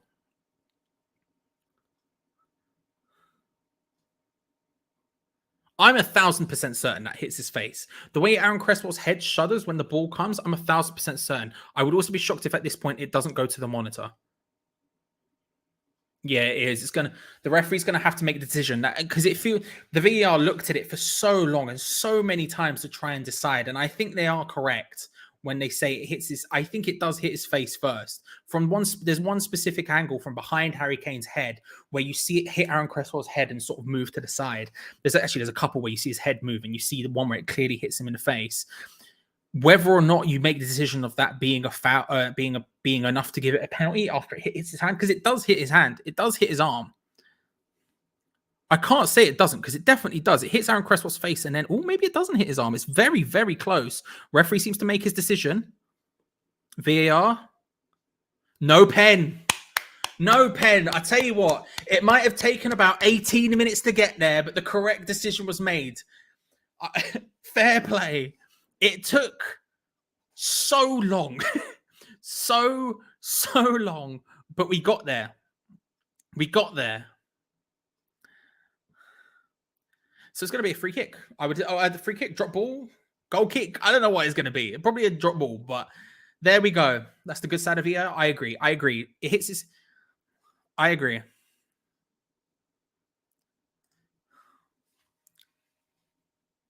There we go. Drop ball and Fabianski collects the ball. There we go. Correct decision. The correct decision was made. Look, I'm not going to lie to you, Matt. Listen, there's a link in the description below, my friend. There you go.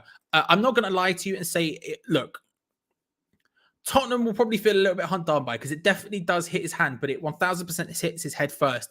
And I was interested to see which way that went because it could have gone either way, realistically. All crossed in. Zuma can't get there. Poor clearance away from, I think, Ben Rama. Kulusevski tries to hit it, can't quite. It's Fornals. He was the one who couldn't quite get it away originally. Pardon me. But I was interested to see whether or not that ended up being a penalty. The crowd are roaring aside. Ben Rama plays the ball forward to Jarrod Bowen. He's got Soufal arriving, maybe going for the underlap.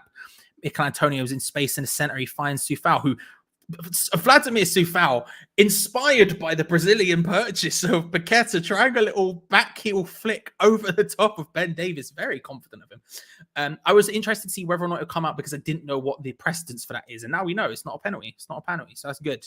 Good side of VAR. That's what it's useful for. Banana, good to see you. New sub. Hope you're well. Hope you're having a grand old time. Welcome.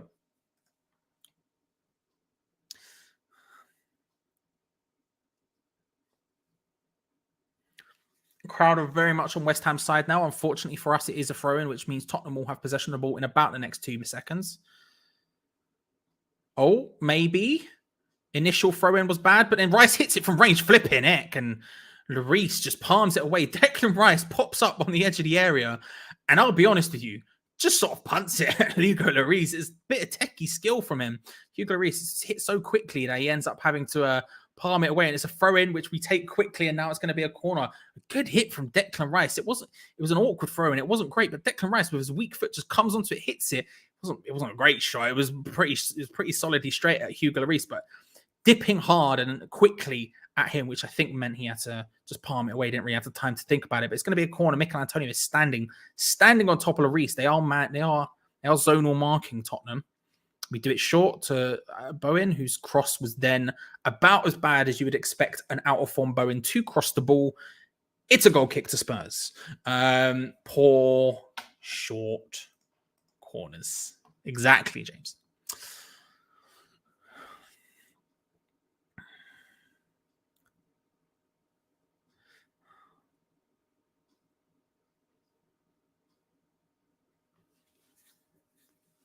Good decision from the ref on VAR. We're just seeing the replay there, and I'm really glad with that. I'm really glad because usually, that's the good side. That's the useful side. It might have taken way too long, but we got there. 20% possession. Yeah. But that's just the way it goes, Ben. That's the way it goes. We're West Ham. We're David Moyes. We're a defensive side. We're a counter-attacking side. We're going to let them have the ball, and we're going to try and counter-attack. The fact we've had probably as good opportunities, you would imagine, although they were probably hard done by with the free kick in the opening stage of the game where, I'll be honest with you, you could have called it a foul for a penalty. I don't think it was a penalty. It would have been light, but he was given it as a free kick the other way, and I don't really understand how. And then, of course, they just had that penalty shout. So they've had opportunities, but they've not dominated so far yet. They've been probably the better side, but they're not dominated, although we did have about 10 minutes of VAR, so really we've only played about 8 minutes of football. Yeah, it's not been happening yet. We'll see how it ends up going, but it's not been happening yet. Cornet can cross. Gabby Jesus scoring for Arsenal against Aston Villa. Steven Gerrard's woes continue to deepen. Never. I don't know that for a fact. Mentality-wise, vibe-wise, I'm saying never. I'm saying never scored from a short corner. Spurs passing it around at the back amongst the goalkeepers and defenders. Harry Kane drops deep to get involved with play. Højbjerg trying to play the ball forward into Heung-min Son. Zero chance. West Ham win a free kick just before the halfway line. Jarrod Bowen's the one who's down. Don't really see what happened. Abd off the ball. Basuma's the one who fouled. And Basuma getting very petulant. He's going to get a yellow card now for being a little punk.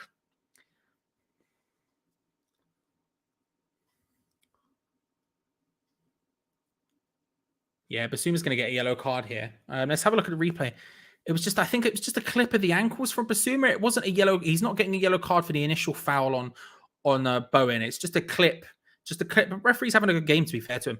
He's cut apart from that opening penalty thing, which, Jesus Christ, not the actual penalty shout, the one where it shouldn't have been a foul to us. But still, Basuma just clips his ankles. It wasn't that deep. It's just down the back of the ankles or whatever. But he gets a yellow card for petulance after he picks up the ball and punches it away, screaming. The referee just gives him a yellow card straight up. Charlie, can you do a poll? Cresswell as a liability? If you want. Why not? Why not? Why not? All right. Is Cresswell a liability? Have I spelled that correctly? Who knows? I don't. I think we'll know what the answer is. I think we'll know, but I've done the poll regardless. I'll give it until 23 or something, 25 maybe. We'll see what happens.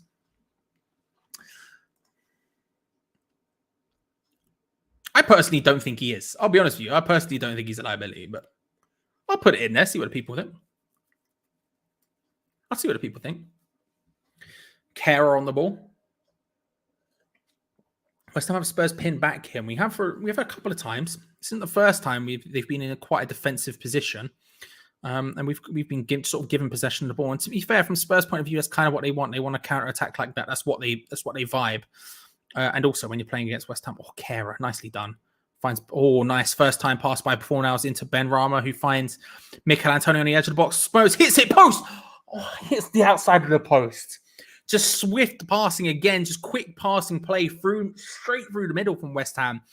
It was a nice ball from Kehrer into Pablo Fornals, who first time passes it completely around whoever it was. I don't know who that is. And then Ben Rama lays it off short to Mikel Antonio, cuts inside Eric Dyer, just swerves it almost top corner. Incredibly unlucky from Mikel Antonio outside of the post. Still not sure who makes Sanchez. I think it is Sanchez who comes in to try and take the ball off Fornals, whose first time pass into Ben Rama is very nice and then lays it short to Mikel Antonio, who hits the post close. Mate, we push him. We push him. Davinson Sanchez now getting a yellow card for the foul on Pablo Fornals, which is probably fair. Referee's having a good game. He's reffing it very specifically, but he's having a good game. And you've got to respect it. He's putting his stamp on the authority side early. What do you think the score will be? I'll go 1-1, but I'm getting a bit more confident as this half goes on. I can't lie to you, Mr. Iron. I can't lie to you, but we'll go 1-1. I never said before the game, I realised, but we'll go 1-1. We are. It's scary, James. We look almost competent. I mean, almost is the key operative there, but still.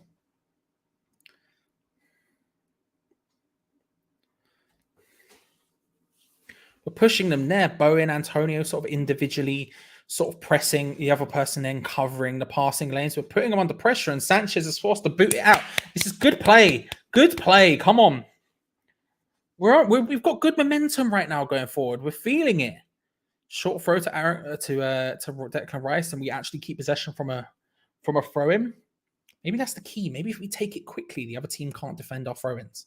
Maybe that's the key we should be doing more often. Who knows? Who knows? But we're finding a bit of space and joy right now. You love to see it. We're doing all right. Kufel with the ball, trying to find a pass into Bowen. Can't quite make it happen. Spurs easily intercept that and now can come away with it. Højbjerg, big boot forward, looking for Kulusevski on the run, who has it. He's one-on-one with Aaron Cresswell here. Takes him on, lays it short instead of going for the cross to Højbjerg, who hits it.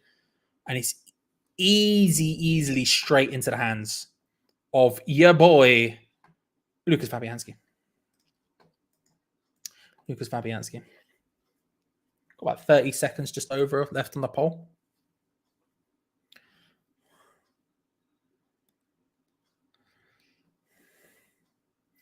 Davis with another foul on Jared Bowen here.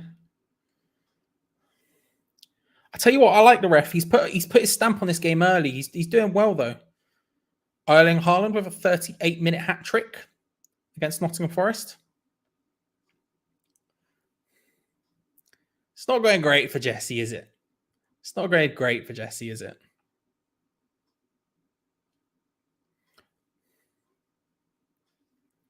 Spurs winning the ball back awkwardly.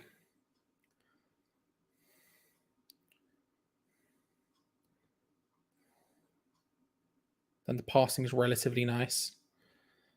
Still not really making any progression with it. It's nice passing. They're finding opportunities to progress, but they're not really doing it. Højbjerg playing it out to Sanchez, who then has to turn around and post it back again. Again, that deep sort of sitting formation that we play at all times, coming into play a little bit, them struggling to find any sort of space forward. We're sort of crowding out those central areas, and that's what we do all of the time. We're allowing their wing backs to have the space, but if they're looking into those central areas for your likes of Son, who's coming very central, obviously Harry Kane and Kulusevski, they're not really finding it. Instead, we're seeing Bissouma and Højbjerg come very, very deep. They find a little bit of space now down that left-hand side. Again, a little bit. Kane crosses it in to no avail. It could have been a cross, could have been a shot. Either way, it doesn't really matter. It was nowhere near accurate. And Fabianski gets control. Again, there's that little bit of space. We leave a lot of space down the edge, down the sides for their wing-backs, right? Which we do in every game anyway. That's fine. I don't mind us doing that too much because we're relatively big. We're relatively good at dealing with crosses. Invite them to cross. It's not the end of the world. The bigger problem I see is when they do get the ball out to, say, a Ben Davies in that instance on the left-hand side, trying to find a bit of space to get forward, we sort of just panic defensively and all of our shape gets lost. And when the shape gets lost, then the idea of giving space down the wide-hand sides space down the sides to let them cross is kind of defeated because then all of a sudden they can find their space inwards. I don't know. Finn's Football Chat, good to see you, my friend. Hope you're well. Hope you're having a grand old day. Thank you for coming. Appreciate it, my friend. Jinked in from Tottenham. Can't quite find a space to find anyone in there. Harry Kane collects the ball wide on this left-hand side. Tries to find his way inwards and again just runs into a wall and looking for a chipped through ball. It wasn't really a great idea. Jared Bowen looking very isolated up front right now. He's the one who's sort of in that forward position with Antonio covering for him on the on the right-hand side. I don't think that's a permanent switch. That's a nice play by Harry Kane back to Kulusevski. He pulls it back just a little bit behind Son, and West Ham can come away with the ball. We need a bit of accuracy with this counter-attack, please, ladies. Come on. I just called them ladies. Don't know why. I wasn't planning to say that, but I've said it out loud now, so we move. We sort of forgave the idea of a counter-attack and just sort of went back to passing it around in relative safety of possession. Spurs dropping very, very deep. I guess that's one of the positive things about facing a team like Spurs who are counter-attacking is if you can just avoid this sort of the early possession loss press just for a couple of seconds, then they'll usually revert. Declan Rice spreading the ball outside to the right-hand side for Soufal, who lays it short to Antonio, who's still out there. Takes a couple of stops, whips it in. There's a huge shout for handball. I didn't see it personally, but I'm sure we'll see 8 replays of it. That's one of the benefits, right? Is you pass it around a little bit, you avoid that initial possession press, and then they'll just drop deep, and that gives us a bit of time to have a bit of control of the ball. Not that I'm super confident of breaking us people down with it, but we've been okay at it today. Ben Rama, who's shifted out to that left-hand side, he switched around with Jared Bowen, tries to whip that ball in again. Not the best cross of Ben Rama, and that's straight into the hands of Hugo Lloris. Mikel Antonio going back into that central striking position.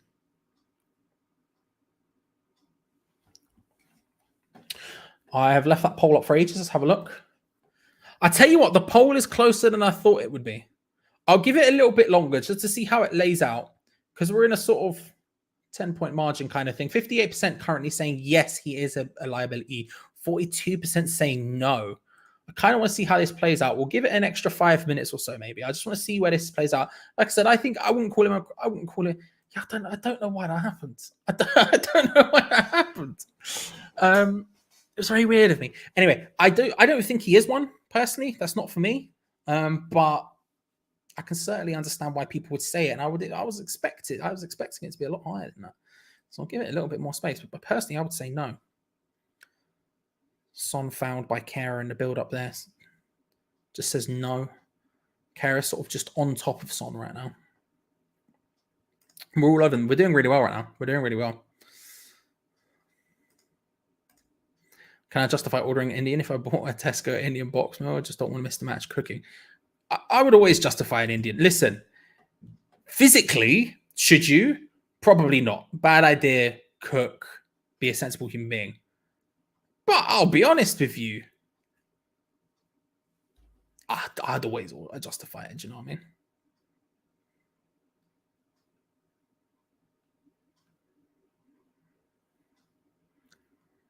Declan Rice getting the ball, interception off Bissouma. Wasn't the most beautiful interception I ever can see, but the positioning was good. Gets the ball, and West Ham regain possession, and again just just avoiding that Tottenham press. It was nice. Passing a bit quicker today. I think that's maybe one of the benefits of this is passing a bit quicker. Bowen can't quite keep that on. I think passing is just a little bit quicker, and that's allowing it. You know, we're performing well. I'm happy with this. I'm happy with this so far. It's not perfect, but I'm happy with it. Bowen is not on fire currently, unfortunately. He's playing a little bit better today than he has been, but I would not go as far as to say he's on fire. You know, that's fine.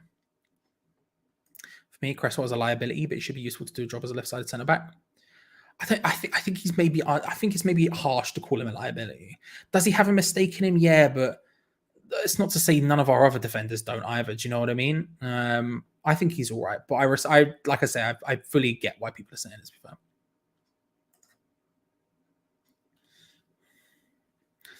Eight new signings. I know you want them starting. You're not wrong, Ben. But I mean, to be fair, like.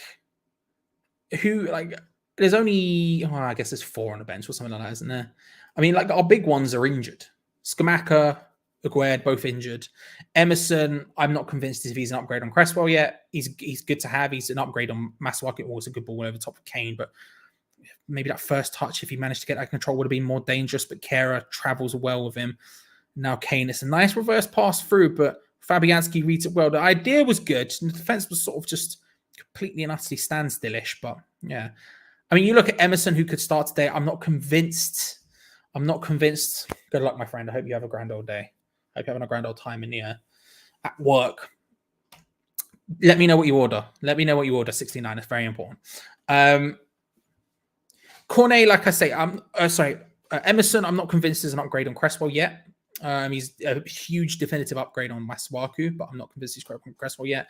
I think that'll be interesting to see how the player goes on. Oh, Cresswell whipping it in, and Antonio was getting there. Spurs clearing it out for a throw in. I'll tell you what, we're getting into good positions. We're doing all right. Yeah, the others, I don't know. You can make arguments from starting, but the big ones who you'd suspect start. Paquetá is the only one who's fit, and obviously he's literally not even trained with the team yet, so you can't stress it. Declan Rice, awkward pass. And now he's completely out of position and Spurs can counter-attack. This is the kind of dangerous position you don't want Spurs in. Kulusevski flying forward. Harry Kane backing him up. Son's in the centre. There's a lot of people there bundled in. Kane pulls it across. Son, 1-0 Tottenham. 1-0 Tottenham. I think it's an own goal for Kehrer. That's the exact position you don't want to see Tottenham in. The exact counter-attacking system you don't want them to be in. That's poor. That's poor. It's 1-0. They counter-attack. Declan Rice does really badly going forward. And I'll be honest with you, why he's not sprinting back to try and stop that, I'll never know. He's jogging back. You've got people like you've got Tottenham midfielders sprinting forward first than him. Who is that even sprinting forward? It's one of the Tottenham players. Emerson Royale 5. The more I watch it, the more annoying it is. Kulusevski lays it off to Harry Kane, who does really well on the overlap, just to get forward, finds the space. There's no one picking him up because he's on the overlap, wider where he should be. The exact same thing we speak about time after time with Harry Kane for the last year or so, his ability to just move around and drop into different positions and finds a cross. It's played across the box. Look, if Kehrer doesn't put it in, let's be real, Son does, but at this point, it's a Kehrer own goal. It's Tottenham 1. It's West Ham United 0, and it's incredibly frustrating. I'm really annoyed at Declan Rice. He strides forward, misplaces his pass really awkwardly, just poorly with the outside of his boot. I don't know what he was even doing. And then I'll be honest, I'm less annoyed about the mistake than I am about the fact he just jogged backwards. Like, you're the defensive midfielder. They are on counter-attack. They have almost as many people, if not more, than we had in defense right now. Just sprint. Emerson Royale comes flying through from right wing back, and he's flying back. Why are you not flying back? You're like the best defensive midfielder we have. Why would you not be? There's a lot of blame. I'm blaming. I'm saying a lot about him, but like I say, if Kehrer is the one who puts it in, let's be honest, if Kehrer doesn't touch that, then Son puts it in. It's a good opportunity for Ben Rama, hits it, deflects, and into the hands of Hugo Lloris, but a decent opportunity from Ben Rama, who seems to have shifted out now onto this left-hand side permanently. He picks up the ball, cuts inside of Davinson Sanchez, hits, and it deflects straight into the hands Annoying because we've been playing really well. We've been building a little bit of something. It's not been the most incredible performance you've ever seen in your life, but we've been doing relatively well. We've been putting a lot of pressure on. We've been finding space and time, and all of a sudden we're 1-0 down. And that's what Spurs do. They hit us on the counter attack. They're a counter attacking side. You can't say they aren't. You can't say they're not flipping lightning at it. And yeah, annoying. Annoying, but there we go. 1-0 Spurs. They're passing it around at the back currently inside their own area. Again, we're doing well on the press, but go on, Antonio. Press. Yes. Okay, we're doing okay with the press. We're doing all right. When they're pinned back, we're doing okay, but it's the second they can find their way out of that pinning, the pinning predicament, that they just counter-attack with such ruthless efficiency. Good work by Mikel Antonio, battling for that one back. Bit of awkwardness after Yves Bissouma stops it, but West Ham maintain possession of the ball.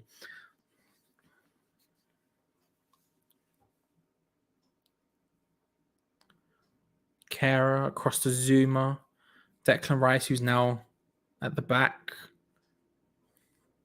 finds Aaron Cresswell out on his left-hand side. He's going to look to cross it, but instead he lays it short to Fornals, who does well, pulls it back.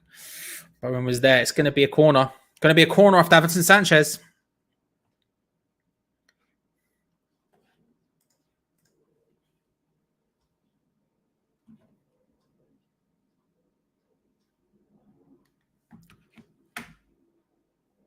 Short corner, whipped in, headed away. We have a bunch of massive blokes in this team. We're one of the biggest teams in the league. Why are we not just lumping it into the box from a corner? Why are we... Whatever. Okay. Okay. Sure.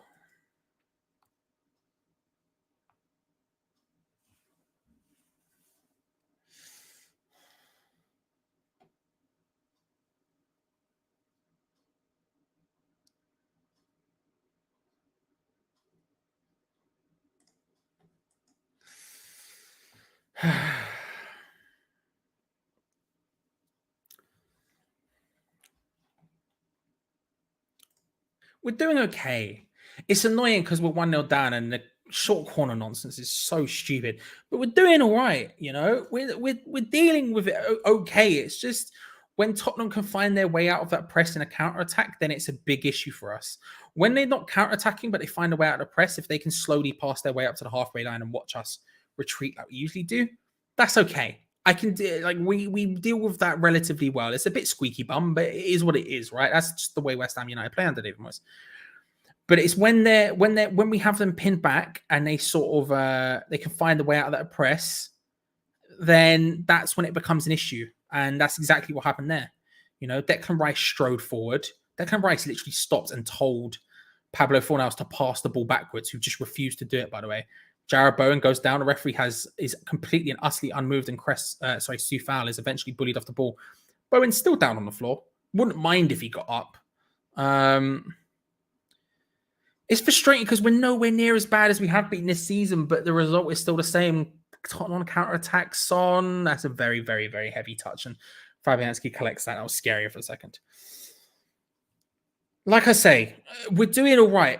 Like, I'm not sitting here saying we're outclassing them, we're balling or anything like that. We're anywhere near back to our best. Not that, but we're nowhere near as bad as we have been. We've been doing all right in this half. I don't think we've been too bad. It's just frustrating the way it's ended up playing out. It's very frustrating. I don't want to call it overcommitment, although there was a mild overcommitment. Well, there was an overcommitment from Declan Rice and an undercommitment to actually get back into position.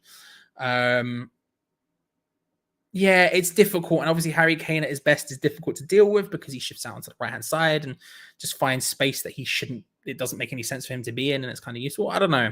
We're doing okay. Soufal crosses the ball in, and Thomas Souček actually getting in there. That combination that linked up so well before almost coming off for the first time in what feels like 8 years. 8 years, but still.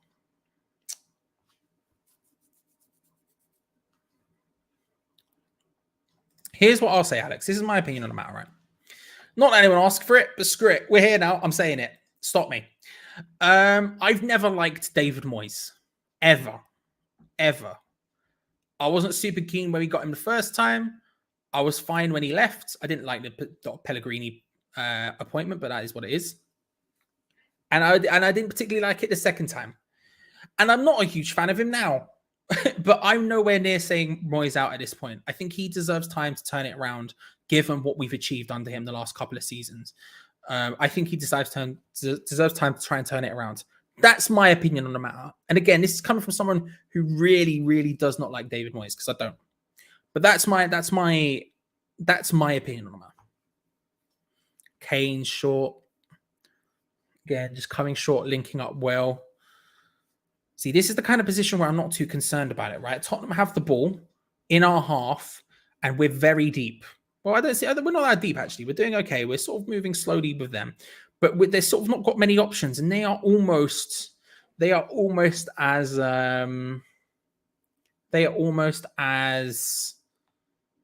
risk averse as we are. I forgot the poll still going. Let's have a look at that. What's that saying? So I'll end it there. It was 57% yes on the poll. I saw the word poll in chat and I completely forgot. So Cresswell liability, 58% say yes, 41% say no. So 57 to 42, 43, 58 to 41, 42, something like that. I won't do a poll for it yet, Luca. I might at some point soon, but I won't do a poll for it yet. I don't want to invite that conversation too much when we're in the middle of the match. Like talking about Cresswell and stuff like that, it's not too bad, but I don't want to invite that conversation just yet. Like I say, my personal opinion is I wouldn't even say Moyes in. I'm just not Moyes out, but not yet. There will be a time when that will probably come, though, Luca.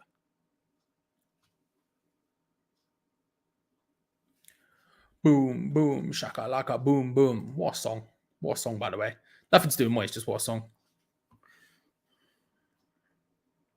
Son on the ball out wide on the left-hand side. Again, we're happy to just sort of let them pass around. And to be honest, they're not that great at it. So when we let them just sort of pass it around and slowly go further and further and further back, they're doing that kind of on purpose. They want to lure us into a little bit of false sense of security, get a bit further forward, and then they can bang, break.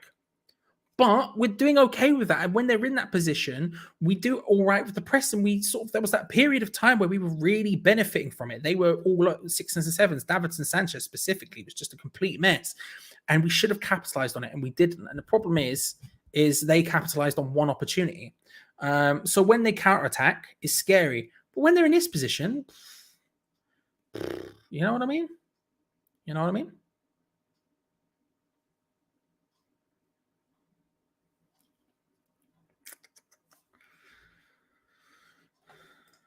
Yeah, I agree with Paul on this one. I'm not defeated yet. I've seen enough from today to think there's something to be got out from this.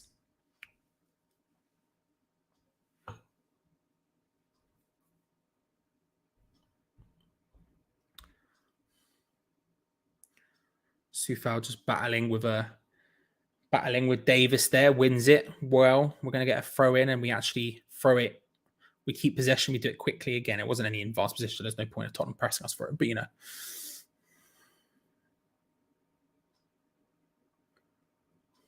And again, we have to keep this into some perspective that this is Tottenham as well. You know. Now, that means two things. That means, one, we should be fired up and gunning for it. But also at the same time, we have to keep that into some perspective that they are a very good team. Ben Rama, nice control from a little bit of an iffy pass from Aaron Cresswell, but manages to keep it. Again, we're just forced back from it. Not super enjoyable. Lofted across to Pablo Fornals. Couple of touches, lays it short to Declan Rice. Back out to Pablo. Looking for a cross. Not a bad cross. Forced the Reece to punch it. And again, an awful, awful piece of clearance from Tottenham and Pablo Fornals. Just the ball completely trapped underneath him, trying desperately to get it out. And it just couldn't make it happen. And Tottenham easily win a throw-in off a very piece of awkward touch from your boy Pablo Fornals. 4 minutes of added time. I'm going to be honest. VAR say it felt like it took about 10. So, you know. Someone's down there. I'm not sure who it is. I think it might be Ben Rama or Fornals? I can't tell. Someone's down. Kera does well to cover that run from Son and wins a throw-in. Good stuff. Good stuff. It's Bowen who's down again. Bowen has been down a lot today. You know? That time he chests it on a control. He just gets clattered by Davis. Not the pressure. Maybe a dead leg? Maybe a dead leg? He got one of those knees to the back of the thigh that people used to do to me in secondary school, and it just be the most annoying thing in the world.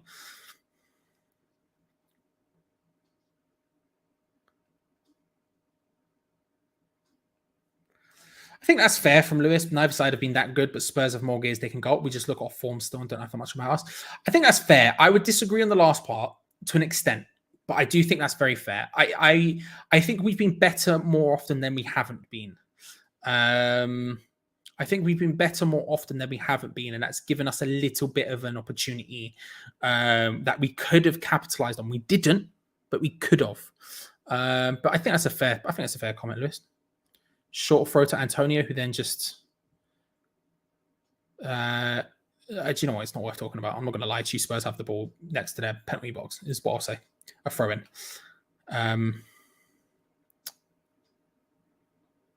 Antonio's playing American football. Man's gaining the yards, let's say.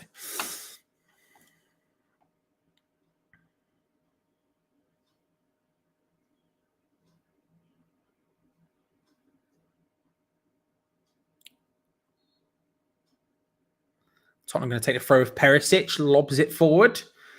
Kane, easy header down, but Zuma just punts it clear.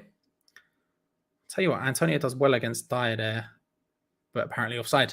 I thought he did well, though, against them to actually get the chest down and stuff, but still.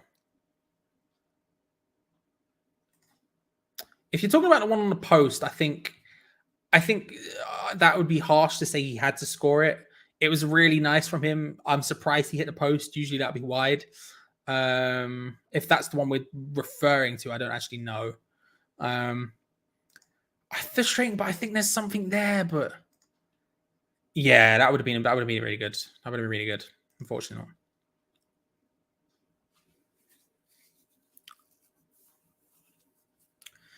I think we have those players, Mulch, to be fair. I think Ben Rama's that. I think Antonio would be that as well. But I think the instructions are to work it wide and to cross the ball in. The problem is we don't have anything. So it's just, there's no one in there. Oh, wait. Chicken and chili rice, cheese, naan, lamb, samosa, and a cheeky pop. Oof. Hammer 69 with outrageously large plays. Outrageously large plays. I love it from you. Tottenham is striding forward with a good counter-attack. Declan Rice, I'm not going to lie, I don't think he got a single part of that ball. Harry Kane, it's Kulusevski, takes the tucks inside, takes a shot, deflects out. West Ham sort of clear it. I'll be honest with you, I do not think Declan Rice got a single inch of that ball when he slid in, but still, we'll have a look at the replay, I'm sure, 18,000 times. And it's played out so Højbjerg can get a bit of treatment. He's rolling around. I think he's probably okay, I'll be honest. When players start rolling around, they tend to be more all right than when they're not. It's a big old clatter challenge from Declan Rice. He comes flying in. I mean, he does get a touch on it, to be fair. To be fair to him, he does. I couldn't see it in the initial, but he does definitely get the ball. Davinson Sanchez and Declan Rice now having an argument. Bit of afters, bit of handbags. Not too much, not enough to get anyone involved, but just a bit of an argument. Now Pablo Fornals is having an argument with Davinson Sanchez, who's not Davinson Sanchez telling the ref that Declan Rice said something. Anyway, the point is, it was a great tackle. Yeah, it was a great tackle in the end. I felt like it was. I didn't see him touch the ball at all the first time around, but when you watch it close up, it's a perfect challenge. But it's one of those ones where it's not forgiving. He's come in, he's cleared him straight through. It's happened. Do you know what I mean? He's taken no prisoners with that at all. And Højbjerg continues to be down. I think we'll probably get one more chance maybe after this, and then that will be half time. Rough. There's no chance any manager survived 6 games, 1 win on the back of woeful form from last season. He'd be gone after the Chelsea game. I think you'll be surprised, Alex. I think you've forgotten who our owners are. They should have fired many people a lot earlier than they did. And David Moyes, with the amount of good credit he has in the bank, not a chance. Not a chance. He is safe until November. He's safe until November, at least. Anyway. Big changes needed at halftime. I mean, the thing is I felt like we've done okay. Like I say, I don't think we've been that bad, if I'm being honest. I think that moment they scored was awful from several specific people. That was very frustrating to watch. But there have been periods of this game where we've been really good. Well, not really good. Where we've been really in charge is the way I should put it. Not really good. West Ham played the ball back to Hugo Lloris. And there's the halftime whistle. Halftime here is Tottenham 1-0, West Ham 0. Like I say, there's been moments in that half where we were good and we were really in control and we had great opportunities to really put it on them. And we just couldn't quite get there. We just couldn't quite get there, but it was close. It was close. And unfortunately for us, that's the way that's played out, is that we haven't done pretty well. We'll see, Alex, is all I'll say. We'll see. I'm very confident in what I said. It's frustrating because we just had it. We just had it. It just is what it is. No sensible owner. Brother, have you seen who our owners are? Again, I'm not agreeing or disagreeing with you whether or not it's the right thing to do. I'm just telling you how insane our owners are in life. I'm just giving you this. I would agree, Michael. I would agree. And apart from, like I said, when they had the ball and they were sort of passing it around, we were relatively comfortable with that. And actually, we were getting in there and nipping it away and creating a little bit of something. It felt like there was momentum for us to build upon. The one time, really, maybe one or two times, they've really had the opportunity to counterattack like they would like to, like they are set up to, like they are built to. And they end up getting a goal from it, which is frustrating because it ends up being an own goal as well. It's frustrating. Well, I would agree to disagree on that one, but that's fair enough. I'm not saying we were great. I'm not saying we were this lightning fast, brilliant. Oh, we were in control. We were doing this, that, and the other. We were, oh my God, have you seen us playing football? We're like Barcelona reincarnated. That's not what I'm saying. What I'm saying is there was a significant period of time there where I was relatively happy and I thought we were doing a little bit of something. They were in there, they were passing around in the area and we were forcing them into all sorts of problems. Davinson Sanchez looked like an absolute mug for a while. He was just having to clatter it clear with no real sense of power and direction just to stop it. I'm not saying we were unbelievable, this unreal team who were in complete control and destroying them. And oh my God, we had 10 minutes where we had to have scored at least one or two. No, nothing like that. But in a game where I don't think either side have been that good, I don't know. I'm not mad about it. The problem is then they went and did what they did. I don't know. Gio, how do you feel about it? I think it's best we played in Premier League all season, to be honest with you. It doesn't mean we're playing great or anything, but I think it's a big improvement from what I've seen against Brighton, Aston Villa, maybe not so much Nottingham Forest. I think we did all right in that game with Man City as well. Yeah, we need to do better, we need to do more, but we're not out of this game. I feel like there's a goal in us. I do feel like we've got a little bit of goal threat about us today, which I didn't really feel against Aston Villa or Brighton. Didn't really feel we carried that attacking instinct. I think there's some boys having a good game for us tonight. There's a couple of players not quite at it, which is disappointing because I think if we're going to get something from this game, all 11 players need to be on it. I don't think we're quite there, but there's certainly one or two stepping up a bit and putting in a big performance and an improvement. I think we're doing all right, I think is how I would summarize it. We're definitely not out of this game, and I think we've got a goal in us. The problem is this game suits Tottenham a lot more than it suits us at this present point because they can now counter-attack. And, well, we've already seen today how good they can be at counter-attacking football. But we're under their skin. We're under their skin, Charlie. Yeah. Well, how did you feel about the goal very briefly before I go? Naivety, I think. We just got off with one with a penalty. And, I mean, it was a little while ago at this point, but we got off with one massively, I think. But for both sort of fullbacks to be for that high up the pitch and Rice to go breaking out as well, I think it's very risky, and I think it's an unnecessary risk. If we're 1-0 down, I get why we're doing it, but we're not. It's 0-0. It's quite early on in the game. It was just a risk that we didn't have to take, and then we got caught out. I don't blame Kerr at all. I know it's an own goal, but I'd be more annoyed if he just let it go past him and Son knocked it in. I'd almost rather it's an own goal because he's tried to do something. Naivety, I think, is how I'd sum it up. Fair. Yeah, I would agree. The more I saw it, the more annoyed I got at Declan Rice about it, but I would agree. It's just the jogging back thing, man. I'm like, it's sprint back. You've made a mistake. Please. But it is what it is. Harry Kane as well, just annoying how good he is. He's just finding space where he shouldn't find space. And I don't mean it in a sense of we should be there. I mean, why is your striker in that area? He should not be there. And it's like, that's the entire thing. I don't know. It's annoying, isn't it? That's what our striker does. Antonio does that. Oh, yeah. No. I'm not complaining about it. I'm complaining about it in terms of like they scored, but I'm not like, it just is what it is. Anyway. I'm going to go to the toilet. I'll be back in a minute. Thanks, Geo. Right, let's see what you're all saying in the live chat today. Simon says, goal happened because Declan went gallivanting. I agree. Rake says, we're doing well, but Bowen is not on once again. I have to agree. He's one of the... Like I said, I do think there's one or two playing well, but I also think there's one or two not playing too well. And I think Jared is one of the players. He's just he's looking enthusiastic, and I think he's getting a tough gig from the Spurs players. The Spurs players are not holding back when it comes to tackling or fouling. Jared Bowen, I think it's paying off him a little bit.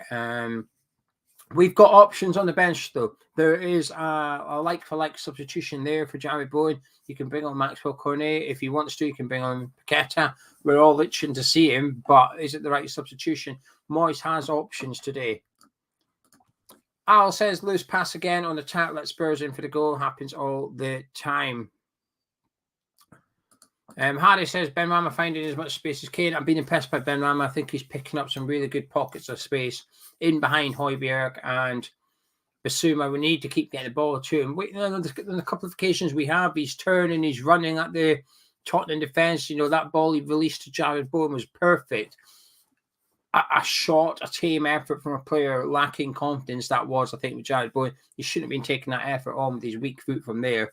But the build-up, that's what we want to see. Moving the ball quick, that's what we were doing. Lewis says, Rice has been under power half and people are calling for his head. Madness. I thought it was, do you know something?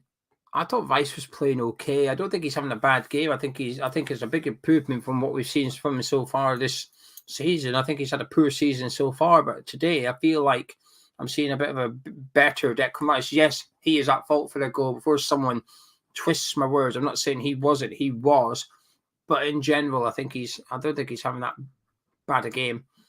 Ironix says we cannot concede again, or this will be over. Lucas says Perisic is criminally underrated. Pocketing Safal. He's one of the most underrated modern footballers, I think. Perisic. There's not that many people in the Premier League will take a corner kick on the left-hand side and swing it in with his right foot, then go and take a corner on the right-hand side and swing it in with his left foot. Do you know what I mean? So he takes corners with both feet, which I think is remarkable. To have the confidence and ability to be able to take a corner with either foot is brilliant. Doug says, Fornals is stumbling over the ball. It's really frustrating. Souček is missing. Sean says Souček is suffering. Andreas thinks we played okay. We're definitely in this. Simon said the corner routine's gone. It has, hasn't it? I don't like short corners. I'm thoroughly frustrated. Boo says playing well so far, lacking cutting edge, as we do for the first half, the last half a year or so. Harry thinks Fornals is playing good, whereas other people don't think he's playing good. Wayne Skamaka's ill, just so you know. Just Skamaka, he's not on the bench, he's ill. Lewis would like to see Antonio on the wing with 5 Spurs defenders in the box, not a single West Ham player. Nice sarcasm. I do know the point you're referring to. The worst thing is I don't mind Antonio drifting about. I don't mind it. But that bit Lewis is referring to, I know exactly which bit he is. And it's when Sufal had the ball out on the right wing as well. It was like crossing territory for Sufal, but he couldn't cross it because Antonio came and stood next to him. There's a time and a place for it, and I think that occasion was reasonably frustrating. Ashley says Fabianski is too slow to release the ball, giving Tottenham a chance to regroup. Gaza thinks it's a 50-50 game, but they've got more pace. Alan says we're doing okay, but okay doesn't cut it when you're heading towards a third defeat in 4 games. We need to utilise our bench now. Balan Dawson said our fans don't criticise Bowen and Rice enough. If Cresswell made that error Rice did, we would all lay into him. Derek says, can someone tell me what Souček brings to the team apart from getting in the way in the box? While Liam said it's not a bad half. Pretty decent at containing them. We're pretty good and looking dangerous at times in attack. Didn't look weak at the back or still in attack, which is nice. Charles would like to see Cornet on for Bowen. I agree. I would like to see a decisive substitution as far as Jared Bowen's concerned. It's not just today. Had he been playing well but so far this season, you could put up there a little bit, but he hasn't been. This is arguably a bit of an improvement for Jared Bowen compared to what we saw in the first couple of games of the Premier League, and it's not great. So I can see why people would like to see Cornet on. Michael reckons Bowen's been targeted. Can't disagree. There's been a couple of tasty fouls going in on him anyway. Lewis would like to see us change it earlier today. Don't wait till the 70th minute. Hackcoil Hammer, I agree with him, says Bowen has been targeted and pushed out of this game. Sheriff doesn't see Moyes changing it till it's too late as normal. He changed it at half-time last week. He's got a little bit better with his substitutions. Major says things aren't as bad as we think. We've done so good last few seasons. We're becoming too expecting like the Super League 6 fans. Whereas Andy says Newcastle's new striker, Alexander Isak, has just given them the lead, chucking some new faces. Suburban says Fornals and Bowen offering nothing, actually causing both fullbacks to overlap constantly, so we're caught short at the back. Kevin also thinks they've been booting Jared Bowen around. Michael said we're not out of this, get Cornet on for Bowen. Lewis says take Benrahma out of this team, we've been saying we've been dreadful. I guess so, but take Haaland out of their team at Man City and it's 0-0 at half time. So it's all, maybe it's a bit of an extreme example, but I think you know what I'm trying to say. 4D says there's too many passengers in the team that Moyes keeps playing. I agree with that. I think one or two people were lucky to start this game, I think. And I think they haven't really persuaded me that they did deserve to start. But I think, like I said, I do think there's a lack of options in squad depth, funnily enough, despite our spending 180 million. I think Soufal was perhaps fortunate to start the game. I don't think he's having a great one either, but it's nothing. Nobody else really. The only thing we can do is move Kerr to right back and put Obona in with Kurt Zuma, I guess. Let's see what you're all saying. Will says, why should have busted a gut to get back rather than waving his arms around? Rich says, Bowen needs a wake-up call from Moyes, but will Liverpool come knocking tomorrow? I'm relaxed when it comes to transfer window. Ryan says, remember when we had top centre midfield duo of Rice sitting and Souček getting forward, whereas Gary thinks it's been an encouraging half. Bowen, Benrahma, Fornals all playing well, Basuma not confident. Quick passing is the answer. Andy reckons Rice is showing the passion. Charles doesn't think Rice is picking Kane up. He looks good on possession, but not out. We always struggle with Kane dropping. Every time we play Tottenham, you can go back, you'll see Kane dropping off the centre-backs, and we just don't know what to do. We don't have a plan for him, so I don't really know when. I don't know how we don't have a plan for him at this rate. Alex says Moyes won't play Paquetá. If he does, he'll chuck him out on the left. Chris is still confident. Michael says people saying Moyes needs to go for it. We go for it and get done in the counter. No shame in that. Let's go second half. Let's have a little look. Brent asking why we start so passively, such a poor approach, particularly in a derby in a must-win match. Chippy says the game is a lot closer than the scoreline makes it appear. It's only 1-0. It's quite a close scoreline. If a couple of players can improve from average to good, we could turn this round and no short corners. Do not disagree. This is where Moyes is really going to get tested. If Moyes can get the substitutions right, tweak it right, we get back in this game, I think. I agree, but what are those changes though? Bowen off, Cornet on. That's what I would be doing at halftime. Decisive, something decisive. Bowen's A, he's getting kicked around, and B, like I was just saying there, it's not like he's playing poor today, and he's actually had a few good performances. He's not coming into the game in form, is he? And I don't even think he's playing as bad as he has been, but still not good enough. So I think we need to see decisive Dave. I think if he's going to take Paquetá on, which obviously everybody's itching to see, including myself. Where do you put him? Fornals is playing like left wing back, so it's not. I know some people in the live chat are saying get Fornals off and Paquetá on. I don't think it's as straightforward as that, because Fornals is playing so deep. He's basically man marking Emerson, which allows the defence essentially to move over, and Soufal goes up against Perisic, which pushes Bowen forward up against Ben Davies, essentially direct opponents. If you take Fornals off, everything sort of rotates backwards again, and then Creswell's up against Emerson, and then you've got Soufal up against Son, and then Bowen or somebody's going to have to come back and get Perisic. So the whole team would have to switch. One sub would completely off balance the whole team. So I think I'd like to see Paquetá on. In all honesty, I think I'd like to see him on maybe for Souček, Charlie. I think it's not the most physical game out there. Paquetá doesn't. He's not a small lad anyway. He doesn't mind getting stuck in, but there's a bit of defensive responsibility for him if he's going to play in next to Declan Rice. But I want to see some bravery from Moyes. There's a bit of a foundation almost against Villa. Went in at half time. It was just dreadful. There was very little positives today. I think there is some positives going into that changing room. I think Antonio looks good. I think Benrahma looks good. Defensively, look a little shaky at times, but Zouma and Kerr in the main are dealing with them quite well. Few positives, but let's just see what Moyes has got for us, because we're going to need something. Play like this, I think we might score, but I think we might also concede. So Moyes is going to have to do something which sees us essentially score one more than they do in the second half, so we can get something out of the game. So, well, the second half has kicked off, so let's see if any of that comes true.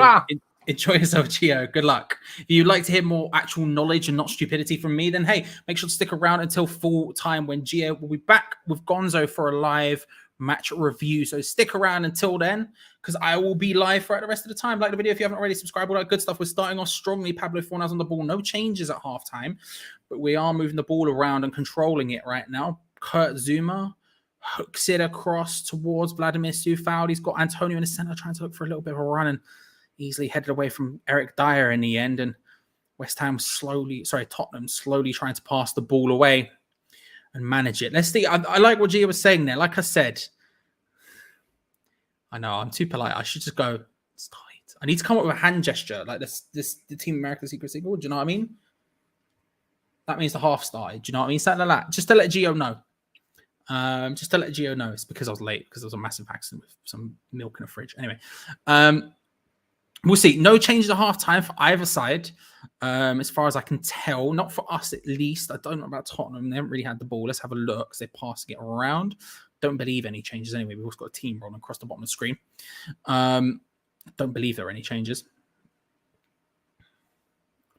Maybe we need to be looking to maybe exploit that sort of left-hand side, their right-hand side a little bit, given, we've got Davinson Sanchez on a yellow. Yeah, no changes for sub, no changes for Tottenham either.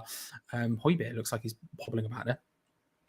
But yeah, so maybe a little bit of he does not look comfortable. I think he's going to have to come off. He's just raised his hand. He's shaking his head. He does not look comfortable at all. I think he's going to have to come off here. You don't like to see anyone get injured, even if it does kind of benefit us a little bit. He does not look comfortable in any way, shape, or form. Don't know who they'd be on. Don't know who they would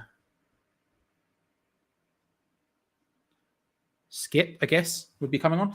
But we'll see. Like I say, it feels like no changes, which is a bit disappointing. I feel like we could have done something, maybe a bit of, like Gio was saying, a bit of decisiveness, a bit of positivity about making it happen, and we've sort of just invited it to happen instead. He's close to losing it as well. That's a good point. Most positively saying betting players makes sense in a team that is performing well and getting results, but come on, this is a clear starting from last season isn't working. Yeah. I mean, the problem is, right, is you look at the bench and you're saying, right, well, realistically, Cornet is the one in there who it would not make sense to start. Or Emerson, I guess, but I don't think Cresswell was a problem today, but potentially, right? Those are the two.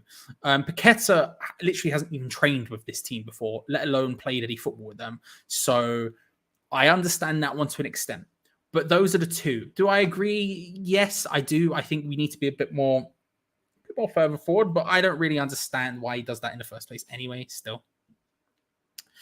Big break forward, looking for Son. Kera does well, comes right through the back there. I'm not sure who that was. Was that Basuma? Basuma already on a yellow there, and that was quite a rough challenge on Thomas Souček. He's a little bit lucky to get away with that. Thomas Souček controls it. He sees Basuma's coming, lays it off, and Basuma comes in, foot high, studs up. He's not a sliding challenge. He just sort of to reach his foot in to sort of stab it away. I don't know. He's a bit lucky there not to get a second yellow. I think that's a last warning type thing. Or played through, all great opportunity for Spurs, but hit wide from Son, and he's claiming it's going to be a corner, and I think it is. Lucky Basuma there. I'm not going to lie. And even he knew, I think he was a little bit lucky because he turned around and was like, oh, are you okay, Souček? As if to say it wasn't on purpose, ref, I promise. Because he was in trouble there. But Kulusevski does well down the right-hand side. A lot of time and space on the ball. That West Ham sort of not really trying to tackle people, just sort of backing off, plays the ball in, and then all of a sudden, a dangerous opportunity. Son doesn't get a touch to it. It's going to be a corner for Tottenham out on this right-hand side, on their right, our left. Son to take their first corner of the game.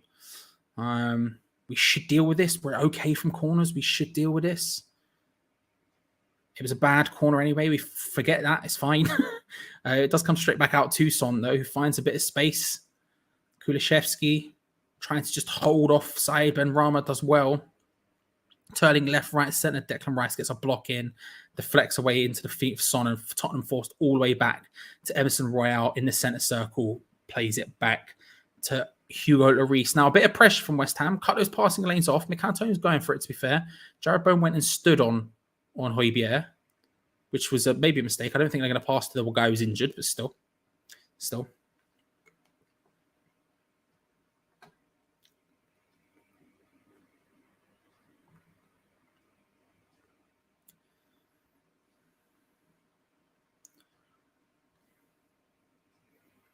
I don't think Fab's been bad, to be fair, Vinny. That's my personal opinion. I think Fabianski's been all right.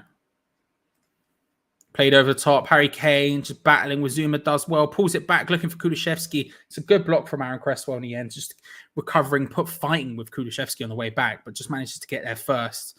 Spurs still have possession of the ball. Declan Rice comes in, tackles Kane well, but his second touch is awful.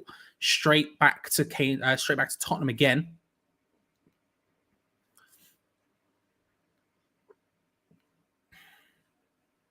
Thomas Souček with a nice recovery tackle there, just taking it through Emerson Royale, who's charging back to try and get back at Thomas Souček here, who keeps control of the ball, lays it short to Pablo Fornals. West Ham forced to go slowly and back. Skamaka was ill all week, and so unfortunately he couldn't play today because of his illness. Sucks, Gielu, but it's the way it goes sometimes. It's a shame because he would have had an opportunity to start, but Fornals looking to try and play the ball forward across to Souček. Rice, he's got Soufal, right. He finds it. Alexander Isak, by the way, scoring his first goal for Newcastle, just scored. It's almost like sometimes players don't need bedding in to learn the Premier League. I don't know. Maybe it's just me. But Alexander Isak scoring for Newcastle. Pablo Fornals, we're controlling the ball here, playing it around, trying to find that space, doing the sort of the horseshoe. Back and forth like that, just trying to find space, back and forth like a giant U. Bowen battling for the ball, misses it. Kera manages to get the control and a little bit of pressure. Zuma plays it back. Not comfortable from West Ham, but we keep possession of the ball and we have a bit of space with Aaron Cresswell now, although Kulusevski just herring down on him. Benrahma and Fornals, just a bit of miscommunication now, and it moves on. Difficult. We're finding rhythm a little bit, but we're struggling here. Tottenham keep winning this ball back non-stop. Højbjerg just showing his shoe has literally fallen apart. I don't know what's going on. Is he injured? I think he's no longer injured. He seems to be moving okay, but his shoe has completely and utterly fallen apart. He just lived. It was like, you know, when you've had school shoes for ages and then they have the bottom that sort of talks like that. Do you know what I'm talking about? A secondary school type thing. It's literally completely and utterly fallen apart.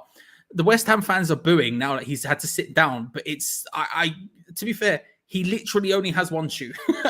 Look, it's frustrating, but And he should be off the pitch. That's the other thing, is he's wasting time by being on the pitch. He should be off the pitch. But his shoe has literally fallen off. It is completely and utterly off. So I don't blame him too much. He should be coming off the pitch first to do it, though. Ultimately, this will get added on to the end, so it's not the deepest thing in the world to me, but still. A little bit Ballon, a little bit, you know, not no, it is what it is, whatever. I'm not gonna go into it too much, but you know, the hook away from Aaron Chris or deflects off Pablo Fornal's head. I hope he's okay.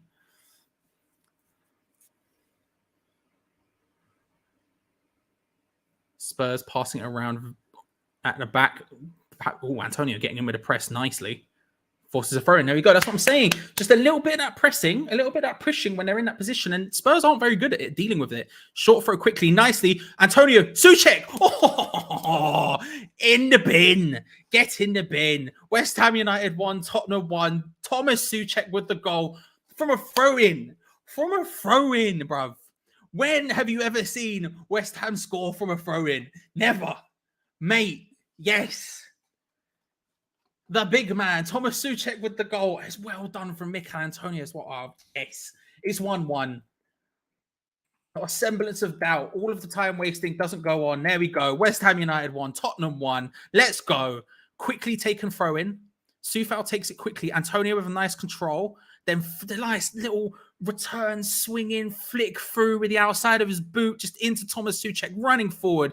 Who, bit of awkward control, don't care, swings his foot at it while sort of falling over, like a sort of scissor kick somehow, even though it was on the floor to him. And it's in. Bang. 1-0. Mikel Antonio, take a bow, son. Potato salad is back, ladies and gentlemen. Yes. Yes. Come on. 1-1. 1-1. Beautiful stuff. Beautiful stuff. Let's go. Let's go. Let's go. What a goal. Listen, we're massive. Who doubted us? Who doubted us? It wasn't me. Show me where it was me. Lies. Lies. There we go. There we go. There we go. That's just the curry. There we go. Give him all the money. Give it him all. Give him it all. Now we can press. Now we can move. Come on. 3 points is in our grasp.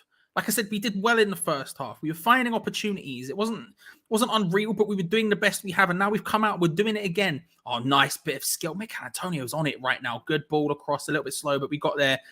Bowen on the far side on the right. Maybe going to lay it short for Declan Rice, who's going to shoot. Oh, deflects. It was never, ever, ever, ever, ever, ever going in. But my God. Goal kick in the end. It deflected off someone. I don't know who. But come on. Yeah, it's Thomas Souček. It is what it is. It's a cup of tea, Trowan. It's a cup of tea. It's a cup of tea. Yes, that's what I'm like. Yes, Major. Now we see it. We can see the matrix now. We can see the view to goal. It can happen. It can happen. Seeing the first call for Baby Bell there from Stephen Jones. I did get one at half time.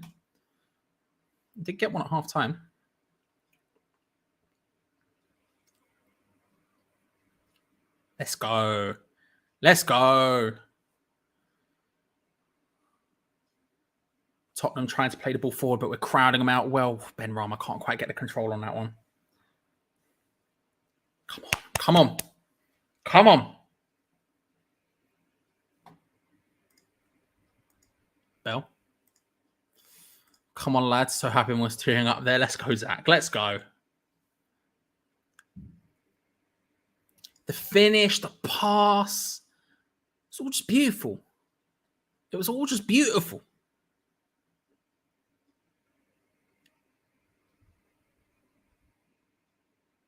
Ben Rama does well just to stop that one from going out for a throw, and he just punts it clear. Come on. Come on, it's screaming out for us, this game. It's screaming out for us. If we step to them, I feel like there's something we can get from this. I feel like there's 3 points we can get from this. We just don't shriek. Don't shirk. Don't shrink inside yourselves. Go for it.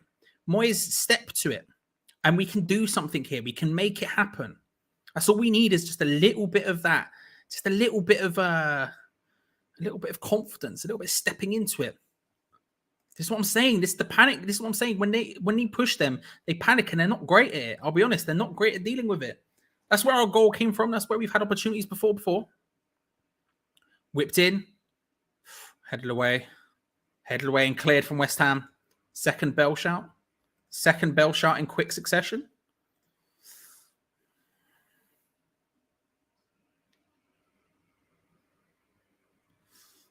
Come on. And we still have Paquetá to come on as well. This is set up perfectly. This is set up perfectly for a Paquetá, or if we're being perfectly honest, the Lanzini screamer. But it's set up perfectly for him.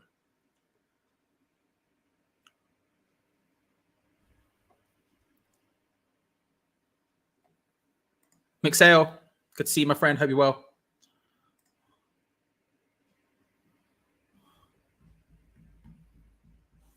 Come on, Leon.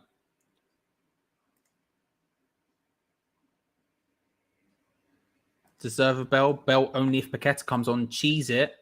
I mean, bell and deploy Paquetá. Look, all right, there's enough calls for the bell. I'm going to put it in. There's been some pushback on the bell as well. But I'm going to put the bell vote in chat. I will give it until 60. Let's give it until 62, 63. There's been enough bell shouts though. And we'll see where it ends up. Crossed into the box from Tottenham, and Fabianski gets the control.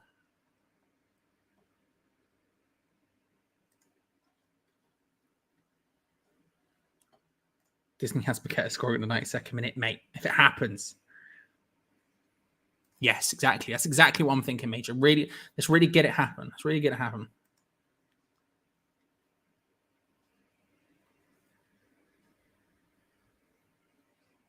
That's my opinion. That's my opinion as well, Adrian.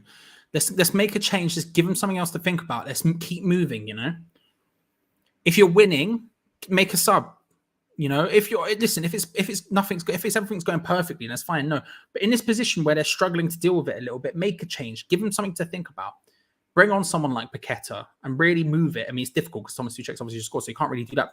But do something to really put the pressure on, you know? It's a double bell game. One for the boost. Second one, 80th minute for security. The double bell was available, but we'll see. Listen, we'll see how the chat feels, but the double bell was available. Last 5 minutes, 91% possession for Spurs. Since the goal, 91%.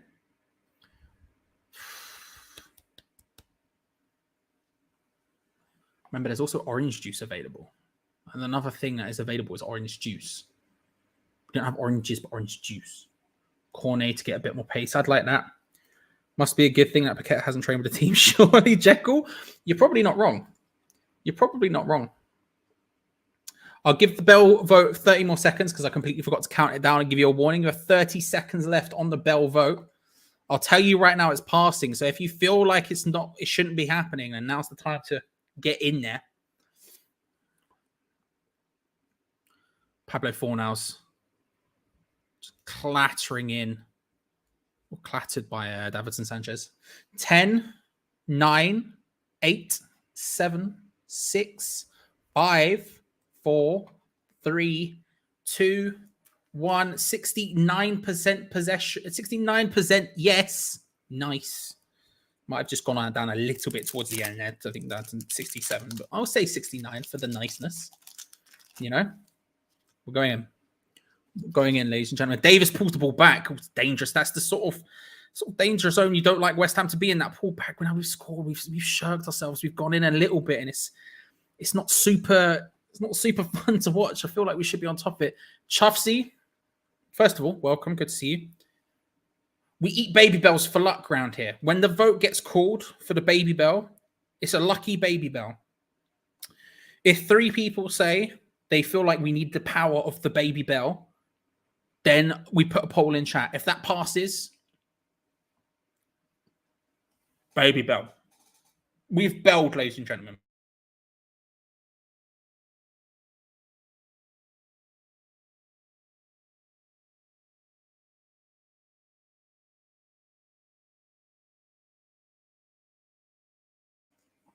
Here we go. Bell consumed. Now we witness the power. Hopefully, the bell was wrong. Yeah, the bell was wrong. Hopefully now we move forward. You know, we've shrinked a little bit since the goal. Hopefully we now come out and really go for the win here.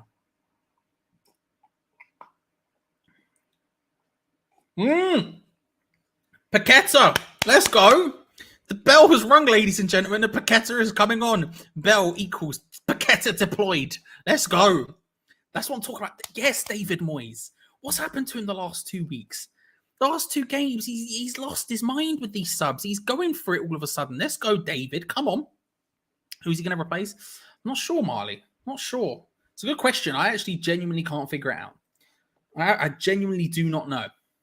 The Bell summoned Paquetá. Apparently that's how it's been. That's how his powers have worked today. You know, he'll take Ben Rama off. You'd imagine so. I would probably do Bowen, but he probably will take off Ben Rama. I would take off Bowen, but he probably would take off Ben Rama. And Fornals is doing a hell of a lot of defensive work, as Geo was saying in halftime, to be fair. So. Played over the top, headed down from Emerson Royale. Looking for Kulishevsky. Fornals can't quite get the block. Dinked across. Ned nodded away from Sufal. Will take that.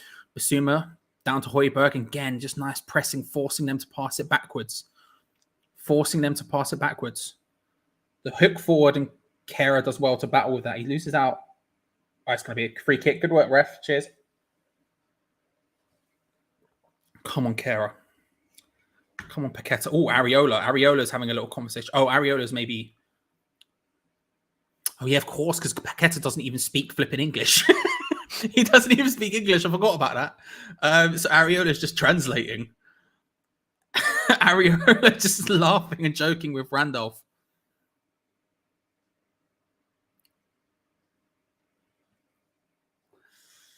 I forgot that Paquetá doesn't even speak English. I completely forgot about that. Portuguese. Speak Portuguese in Brazil. Bowen off, hopefully. You'd imagine so, but well, we would hope so, but I don't think it will be. Oh, nice pressing. Oh, Bowen, good work. Good work. Can't quite get the control on it, but we're still pressing him. Antonio diving in. This is good. Souček wins the ball, looking for something. Anyone can't quite find it. Bowen comes in.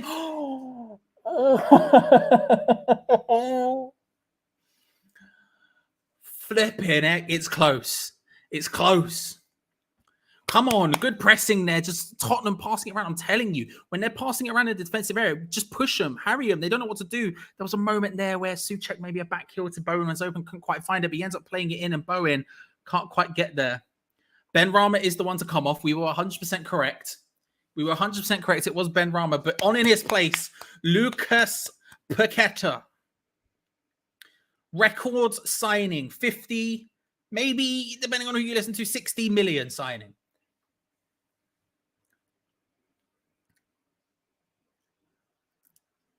Come on, he's on. Let's go.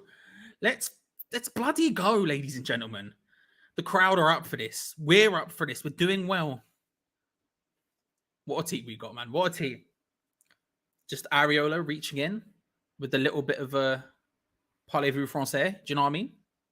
You love to see it. You love to see it. Right. Now we play. He's taken up that number 10 role that Benny had, instantly coming in and winning the ball off Harry Kane. Good work, teaming up with Declan Rice there. He's dropped into that number 10 role. Oh, Mikel Antonio finds him nicely first time. Come on, boys. Come on. I'm feeling it now. I'm feeling it. Kera, huge crossfield pass, looking for Fornals, just a little bit too overhit. But I'll tell you what, it was a nice idea. I'm feeling it. Come on.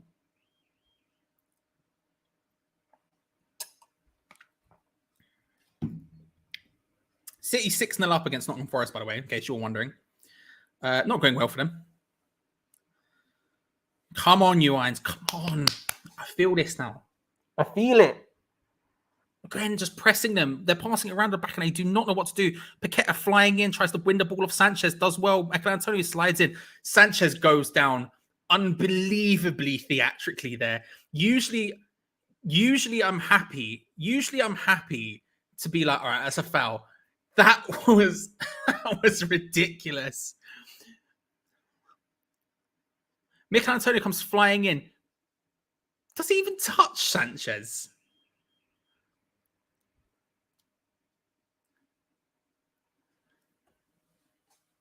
That was incredible from Sanchez.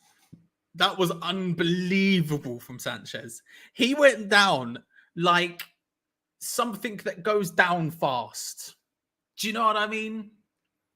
No clue what, but something.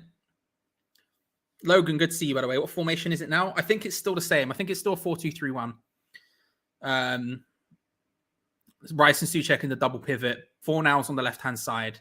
Bowen on the right. Paquetá in the space behind Mikel Antonio. But good to see you, my friend. I'll let you know if it changes, but that's how it feels like. Yes, Sanchez cheating, bro. That was incredible. Paquetá getting involved again. Come on, bruv. Let's go and then lays it off to stop, bruv. He can't do anything wrong. He can't do anything wrong. Picks up the ball again. Oh, just a little bit off. The idea was nice. Antonio not quite reading it, bruv. The stadium feels this now. The crowd, every time he's even close to the ball, are absolutely loving it. Every time he touches it, the crowd go wild. Every time he presses someone, the crowd go wild. And we're moving quickly. We're pushing. If you tell me right now, one team scores right now, I'll tell you it's West Ham. That's the vibe we're getting right now. And again, a bit of pressure. Nice work from Cresswell. He goes down holding himself. And then Rice looks like he drags him still, but still. Ogbonna is coming on right now. Good to see Ogbonna back. I agree. He's just receiving instructions from Big Kev. French speaker Kevin Nolan.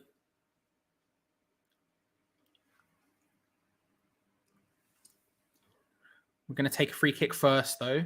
Rice to Fornals into Paquetá. Oh, feeling it. I'm really feeling it. I'm really feeling it. As that one character in Smash Bros says. I'm really feeling it. Can't remember what character that is. Nice play out wide. Souček receives it again. A little bit of nice triangle passing between him, Bowen, and Coufal.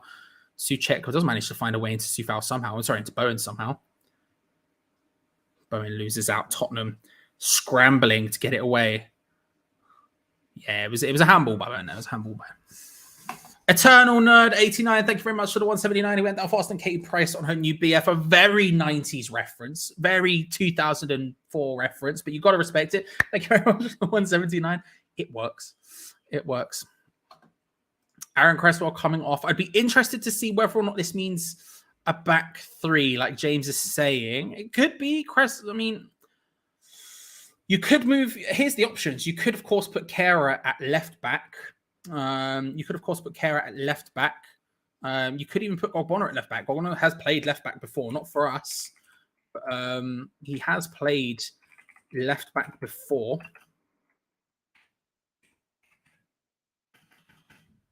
So we'll see how that ends up playing out formation-wise. Thank you very much, Tanmud. Appreciate it. We'll see how it goes. But again, West Ham pressing, pushing, harrying. I'm not too worried if we change formation. I'm not too concerned as long as we keep our sort of attacking shape. That's the important thing for me right now, is that seems to be working. Ball over the top. Kara's quick, isn't he? He's just catching up to a Son there. Just backing off, allowing Son to move inside, take a shot. Bit squeaky, but still. Mate, he's gone wild, Mr. Pardew. He's gone wild. Ball over the top for Son. Kara does well just to keep up with him there. It's forced him to go inside, and then Coufal turns up, gets a little bit in the way, just a little bit awkward defensively, a little bit awkward, but we're making moves right now. So it's a good opportunity for Spurs, though. The first they've had in a little while.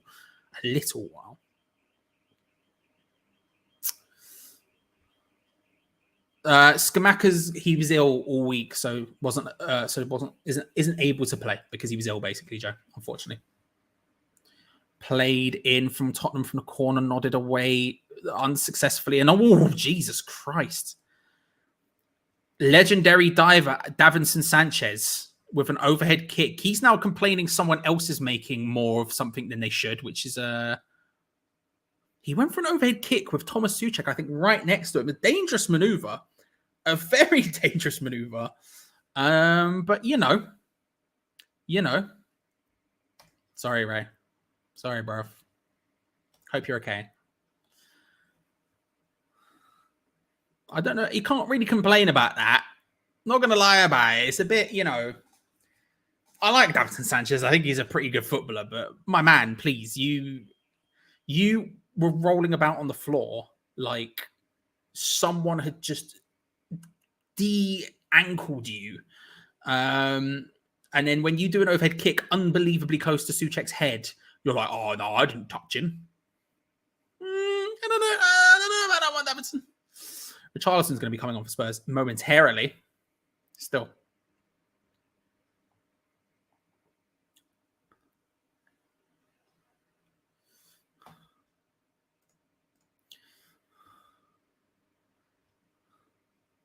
What a maneuver! What a maneuver!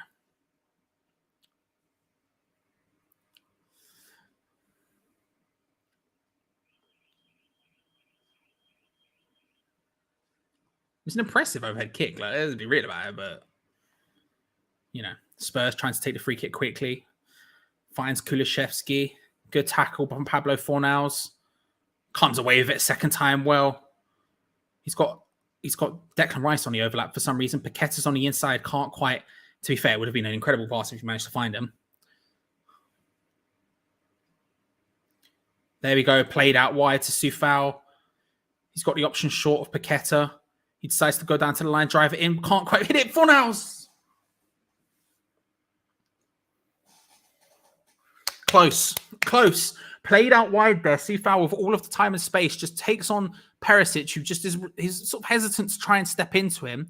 He whips the ball in. Jared Bowen trying to just flick it with his back heel somehow. Can't quite get it on the volley, and it ends up at the feet of Fornals. It's bouncing up and just over a little bit. On comes Richarlison, just in case Spurs didn't have enough divers on the pitch. Here comes Richarlison. Off goes Kulusevski. Come on.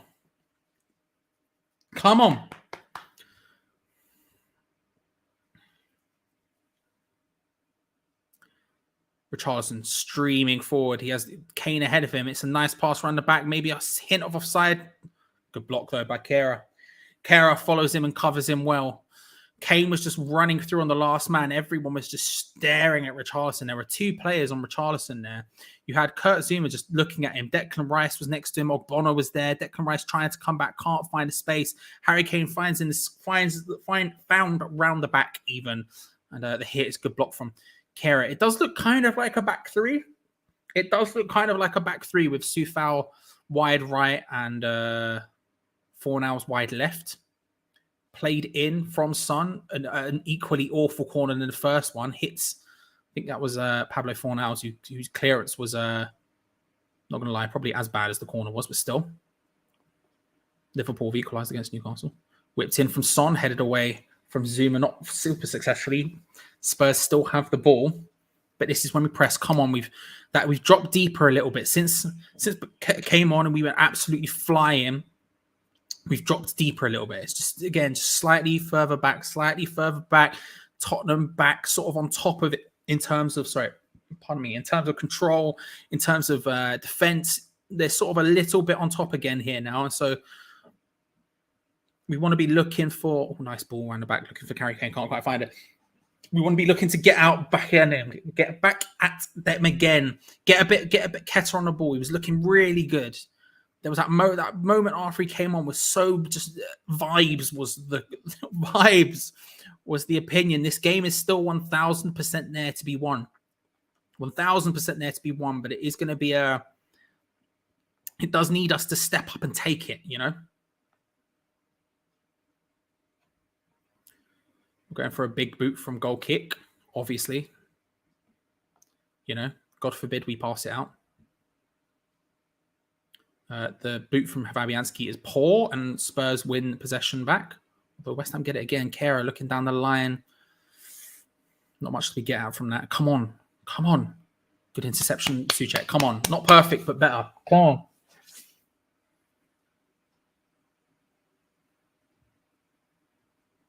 Can I just say I really don't like Glenn Hoddle?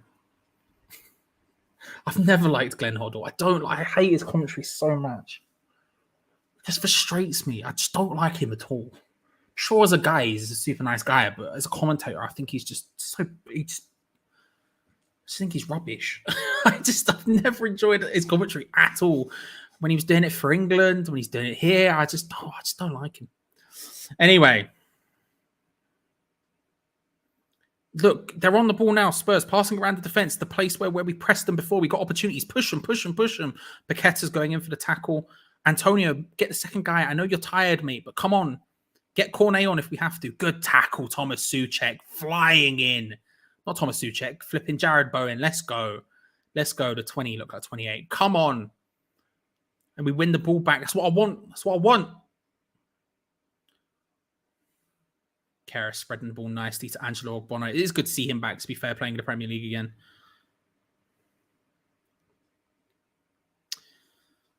I'm not sure about the three at the back, personally, but, you know. GP, I'm not checking because you've lied to me too many times. There's a boy who cried wolf situation.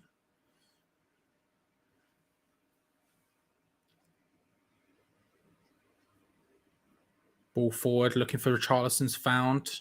Ogbono getting a nice foot in there. Why Declan Rice was so far forward, I'll never know, but that's fine. Spurs coming forward down the left-hand side. Sufal stepping up to try and stop him here. Perisic just taking it left and right. Dinks it in. Emerson Royale with a header.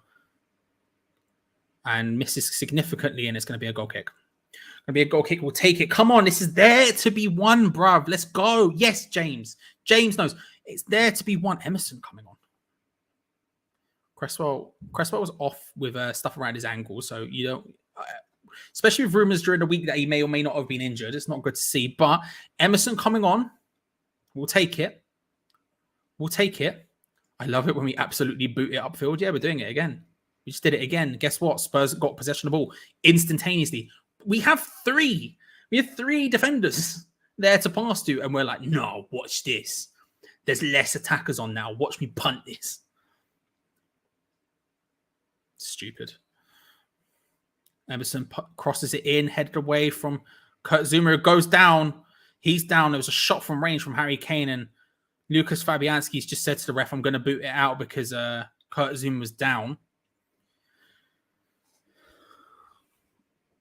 After a bit of... Glenn Hoddle, go away. Stop talking. Maybe if Zuma has to go... I don't think Zuma will have to, but maybe if Zuma has to go off, Emerson comes on, we change back to a back four again. I don't think he will, but he is currently down, looking like he's in pain. The ball in from Emerson Royale from the right is lofted in towards the centre, and Zuma gets his head onto it, and Richarlison off balance from jumping up in the air. I think there was maybe a nudge from Souček as well when he was off, but he basically lands straight into the back of Zuma, who falls over very, very awkwardly. Yeah, he's saying he was clattered.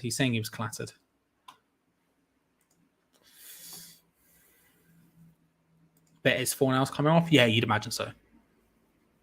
You would imagine you would just complete going to the three at the back. If Zuma doesn't have to come off, that's what I think will happen.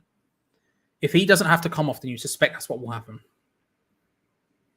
I forgot our goal was an own goal, and that we were massive, and our goal was absolutely beautiful and a piece of utter brilliance. Sorry, I'm being ridiculous. You would suspect it will be. You suspect it will be 4-0s. We've still got more subs as well. We could bring on Cornet. Yeah, get Emerson on Cornet, and we could bring on Cornet as well. I don't think we will, but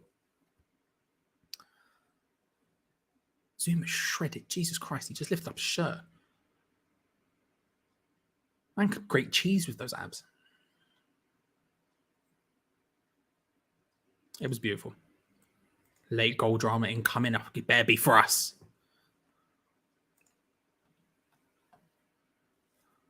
Arthur, I don't know what he said. I'm not going to lie. I just don't like him. So if there's a reason I cannot like him, I'll take it. But I didn't hear what he said. Emerson is going to come on. getting just final instructions from Moyes as we take goal kick, and again lose possession instantly with it because it's literally pointless what we're doing with that. But still, good tackle from Thomas Souček. Yes, come on. Don't punt it, Soufal. My God. Bruv, Soufal was so giddy with excitement to punt that ball forward. Was so giddy for excitement to punt that ball forward. He literally just was like waiting. Bang. It's like, come on, man. Just lay it short. We've got options.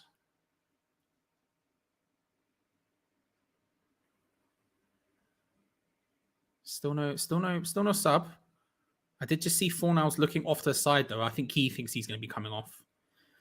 He is. Fornals off, Emerson on. We've completed our change to a back five completely. Fornals, again, what a boy, by the way, just sprinted off to try and get this as quickly as we can. Bring on the second bell. The people call for it.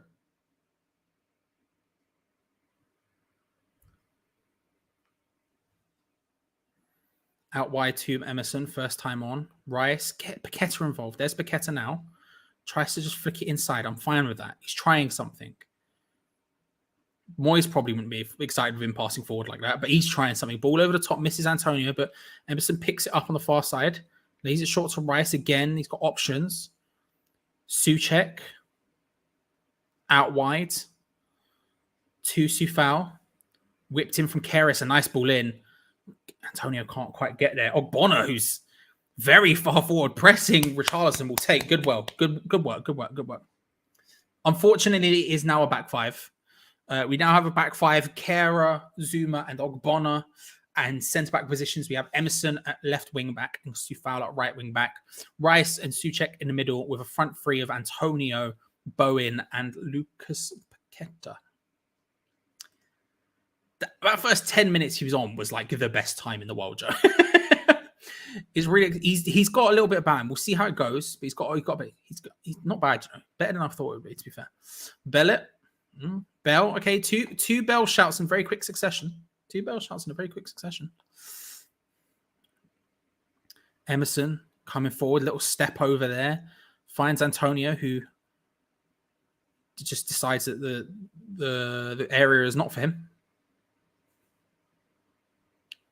Soufal. Bowen can't get him. Bowen is looking like he's in a lot of pain. Davis is getting a yellow card very quickly for it. Bell. Okay, right. Or it could be orange juice. I'll tell you what. This is what I'm going to put in. Actually, no. Just put in the bell. We'll put in the bell. It's no messing about today. No messing about.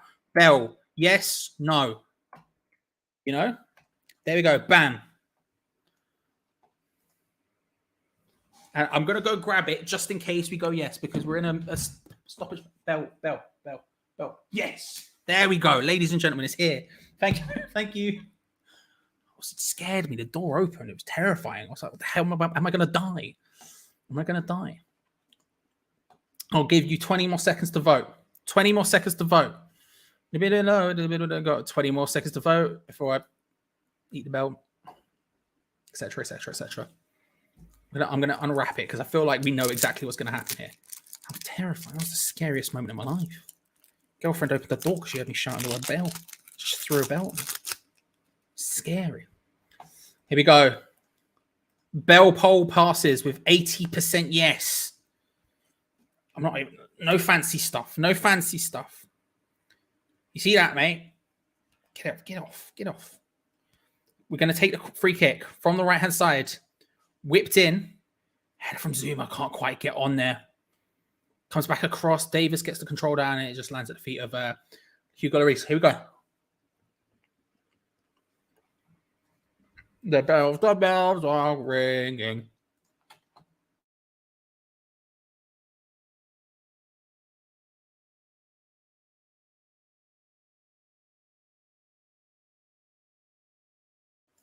No.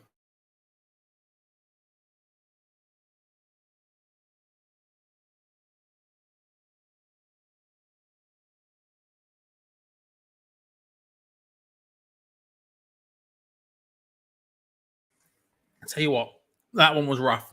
Straight out of the fridge, very tough. A tough bell. Big header forward from Thomas Souček. Soufal charging on, looking to try and get on the end of a Jarrod Bowen pass. Finds it. Pulled back across. No! No! It was such a golden opportunity. It was pulled back. It was so perfect. It was directly in line. That's going to be a foul for Tottenham. That was so perfect. The pullback was there. It came across. Paquetá was standing right next to it. It was so beautifully, perfectly set up. And just Emerson and him just getting each other's way. And there's a lack of communication from the two people who can actually speak each other's language. They played together all of last season. They speak the same languages. They're both Brazilian. They both played in France together. Oh, damn it. No.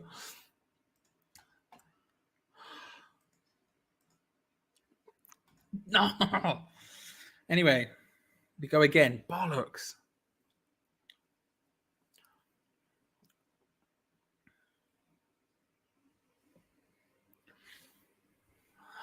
How much stoppage time? How much stoppage time? There's got to be a little while. Got to be a little while.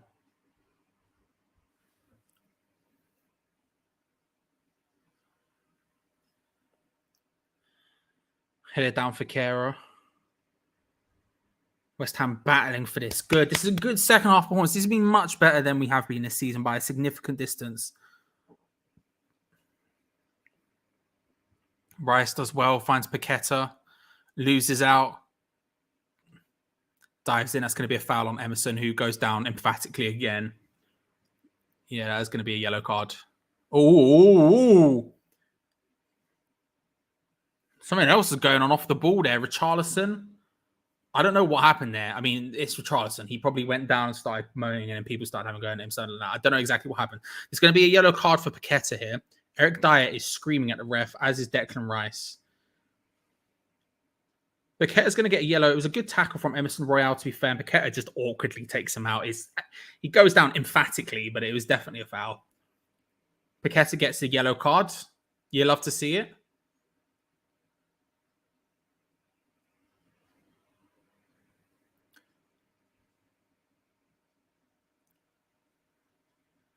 Four minutes. So we've got 3 minutes left. Come on. Come on. Emerson's also picking up a yellow card, as is Richarlison for their little buster. Come on.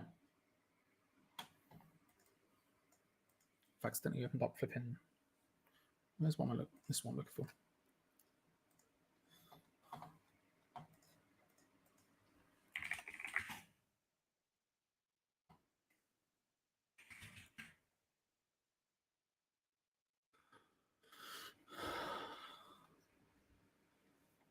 West Ham close to... So David Ornstein, I've seen people tweeting, West Ham close to agreement for Southampton centre-back Jan Bednarak. Likely to rest on deal for Craig Dawson exit, which isn't in place yet. But West Ham now considered favourites to sign a 26-year-old Polish international. I'd take that as a replacement for Dawson, to be fair. I would take that. I would be up for that. I've seen people tweeting about it. I've seen people messaging about it. Yeah.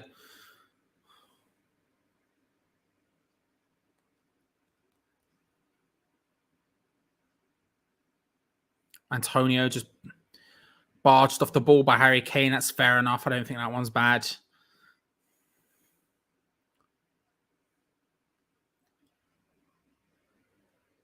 Come on. Come on. Perisic, Antonio batting for it well. Come on. We'll take that free kick. Come on. Come on. Mikel doing well. It remains 1-1. A minute and a half to go. Yellow card now for someone. I don't know if it's Perisic or Kane. I think it was Perisic.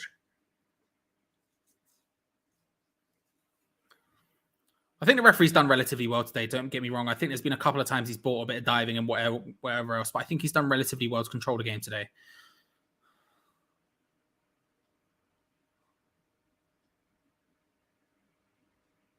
Come on.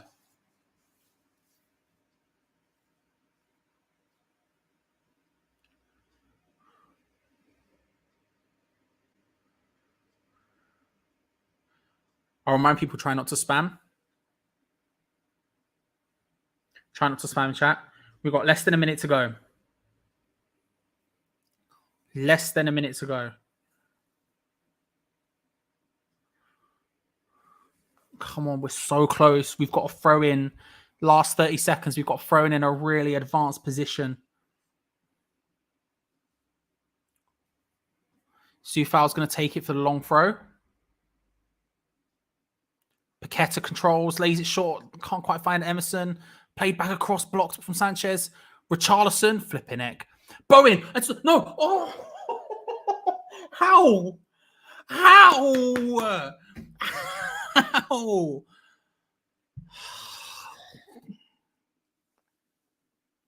That's going to be it. Ball gets played across unbelievably close. Paquetá lays it short to Emerson, who crosses it back in. Davinson Sanchez gets the block.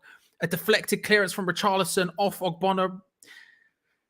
Bowen in the 6-yard box just hooks a leg at it, pulls it back across. I think he's just trying to do anything. Antonio's there. Souček's there. Neither of them can get it in. God damn it. No.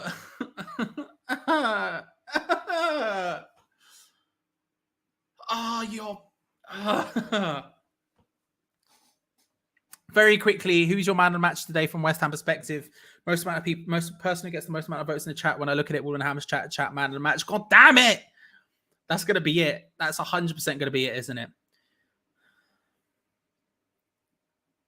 It is. That's it. That's the full-time whistle. Flip's sake. Flip's sake. I'll take that improvement. I will as well. I'll take that as well. I mean, let's be real about it. That was probably our best performance of the season so far. We had 2 golden opportunities that on a different day, just ever so slightly go a different way. We had an own goal go against us. It's not the end of the world. It's frustrating, but oh my God, we're so close. So close. Listen, if you haven't already, make sure to like the video. 453 likes, and I've barely been asking. So thank you very much. That's incredibly kind to you. If all of you in here liked it, we'd be flying right now. So it's very kind of you. And hey, make sure to subscribe if you haven't already. Hit the bell notification icon, because we're the only West Ham channel last season who did watch along every single match day. So if you haven't already, make sure to subscribe. Hit the bell notification so you don't miss out on future videos. And hey, like the video while you're down there. Very quickly, let's have a look. Dawson, Antonio, Souček, Antonio, Kera, Souček, Antonio, Benny, Antonio, Skamaka. Thank you very much, Chuck. Thank you for coming on Spanish as well. If you haven't listened to Spanish on Hammer from today, it was just before the game. There's a bit about Tottenham which you could skip, but on the Patreon today, Chuck was the guest. Thank you very much. Antonio, Kara, 4 hours. Give it to Antonio. Fair play. Souček coming in a close second, to be fair, but give it to Antonio. Congratulations to Mikel Antonio on winning the Hammers chat man in the match. Ladies and gentlemen, remember, we will have a live match review in just a few moments' time with Geo and Gonzo breaking down the match in its entirety. Thank you very much for watching. We got like 30 likes in the last 30 seconds there. Thank you very much for watching. Like the video, subscribe, all that good stuff, and we'll be back for the Chelsea match where we have a little bit of positivity. Hope you're well, bro. Coming into it. God damn it. God damn it. We're so close. Come on, you guys. I'll see you all later. Bye, everyone. Bye.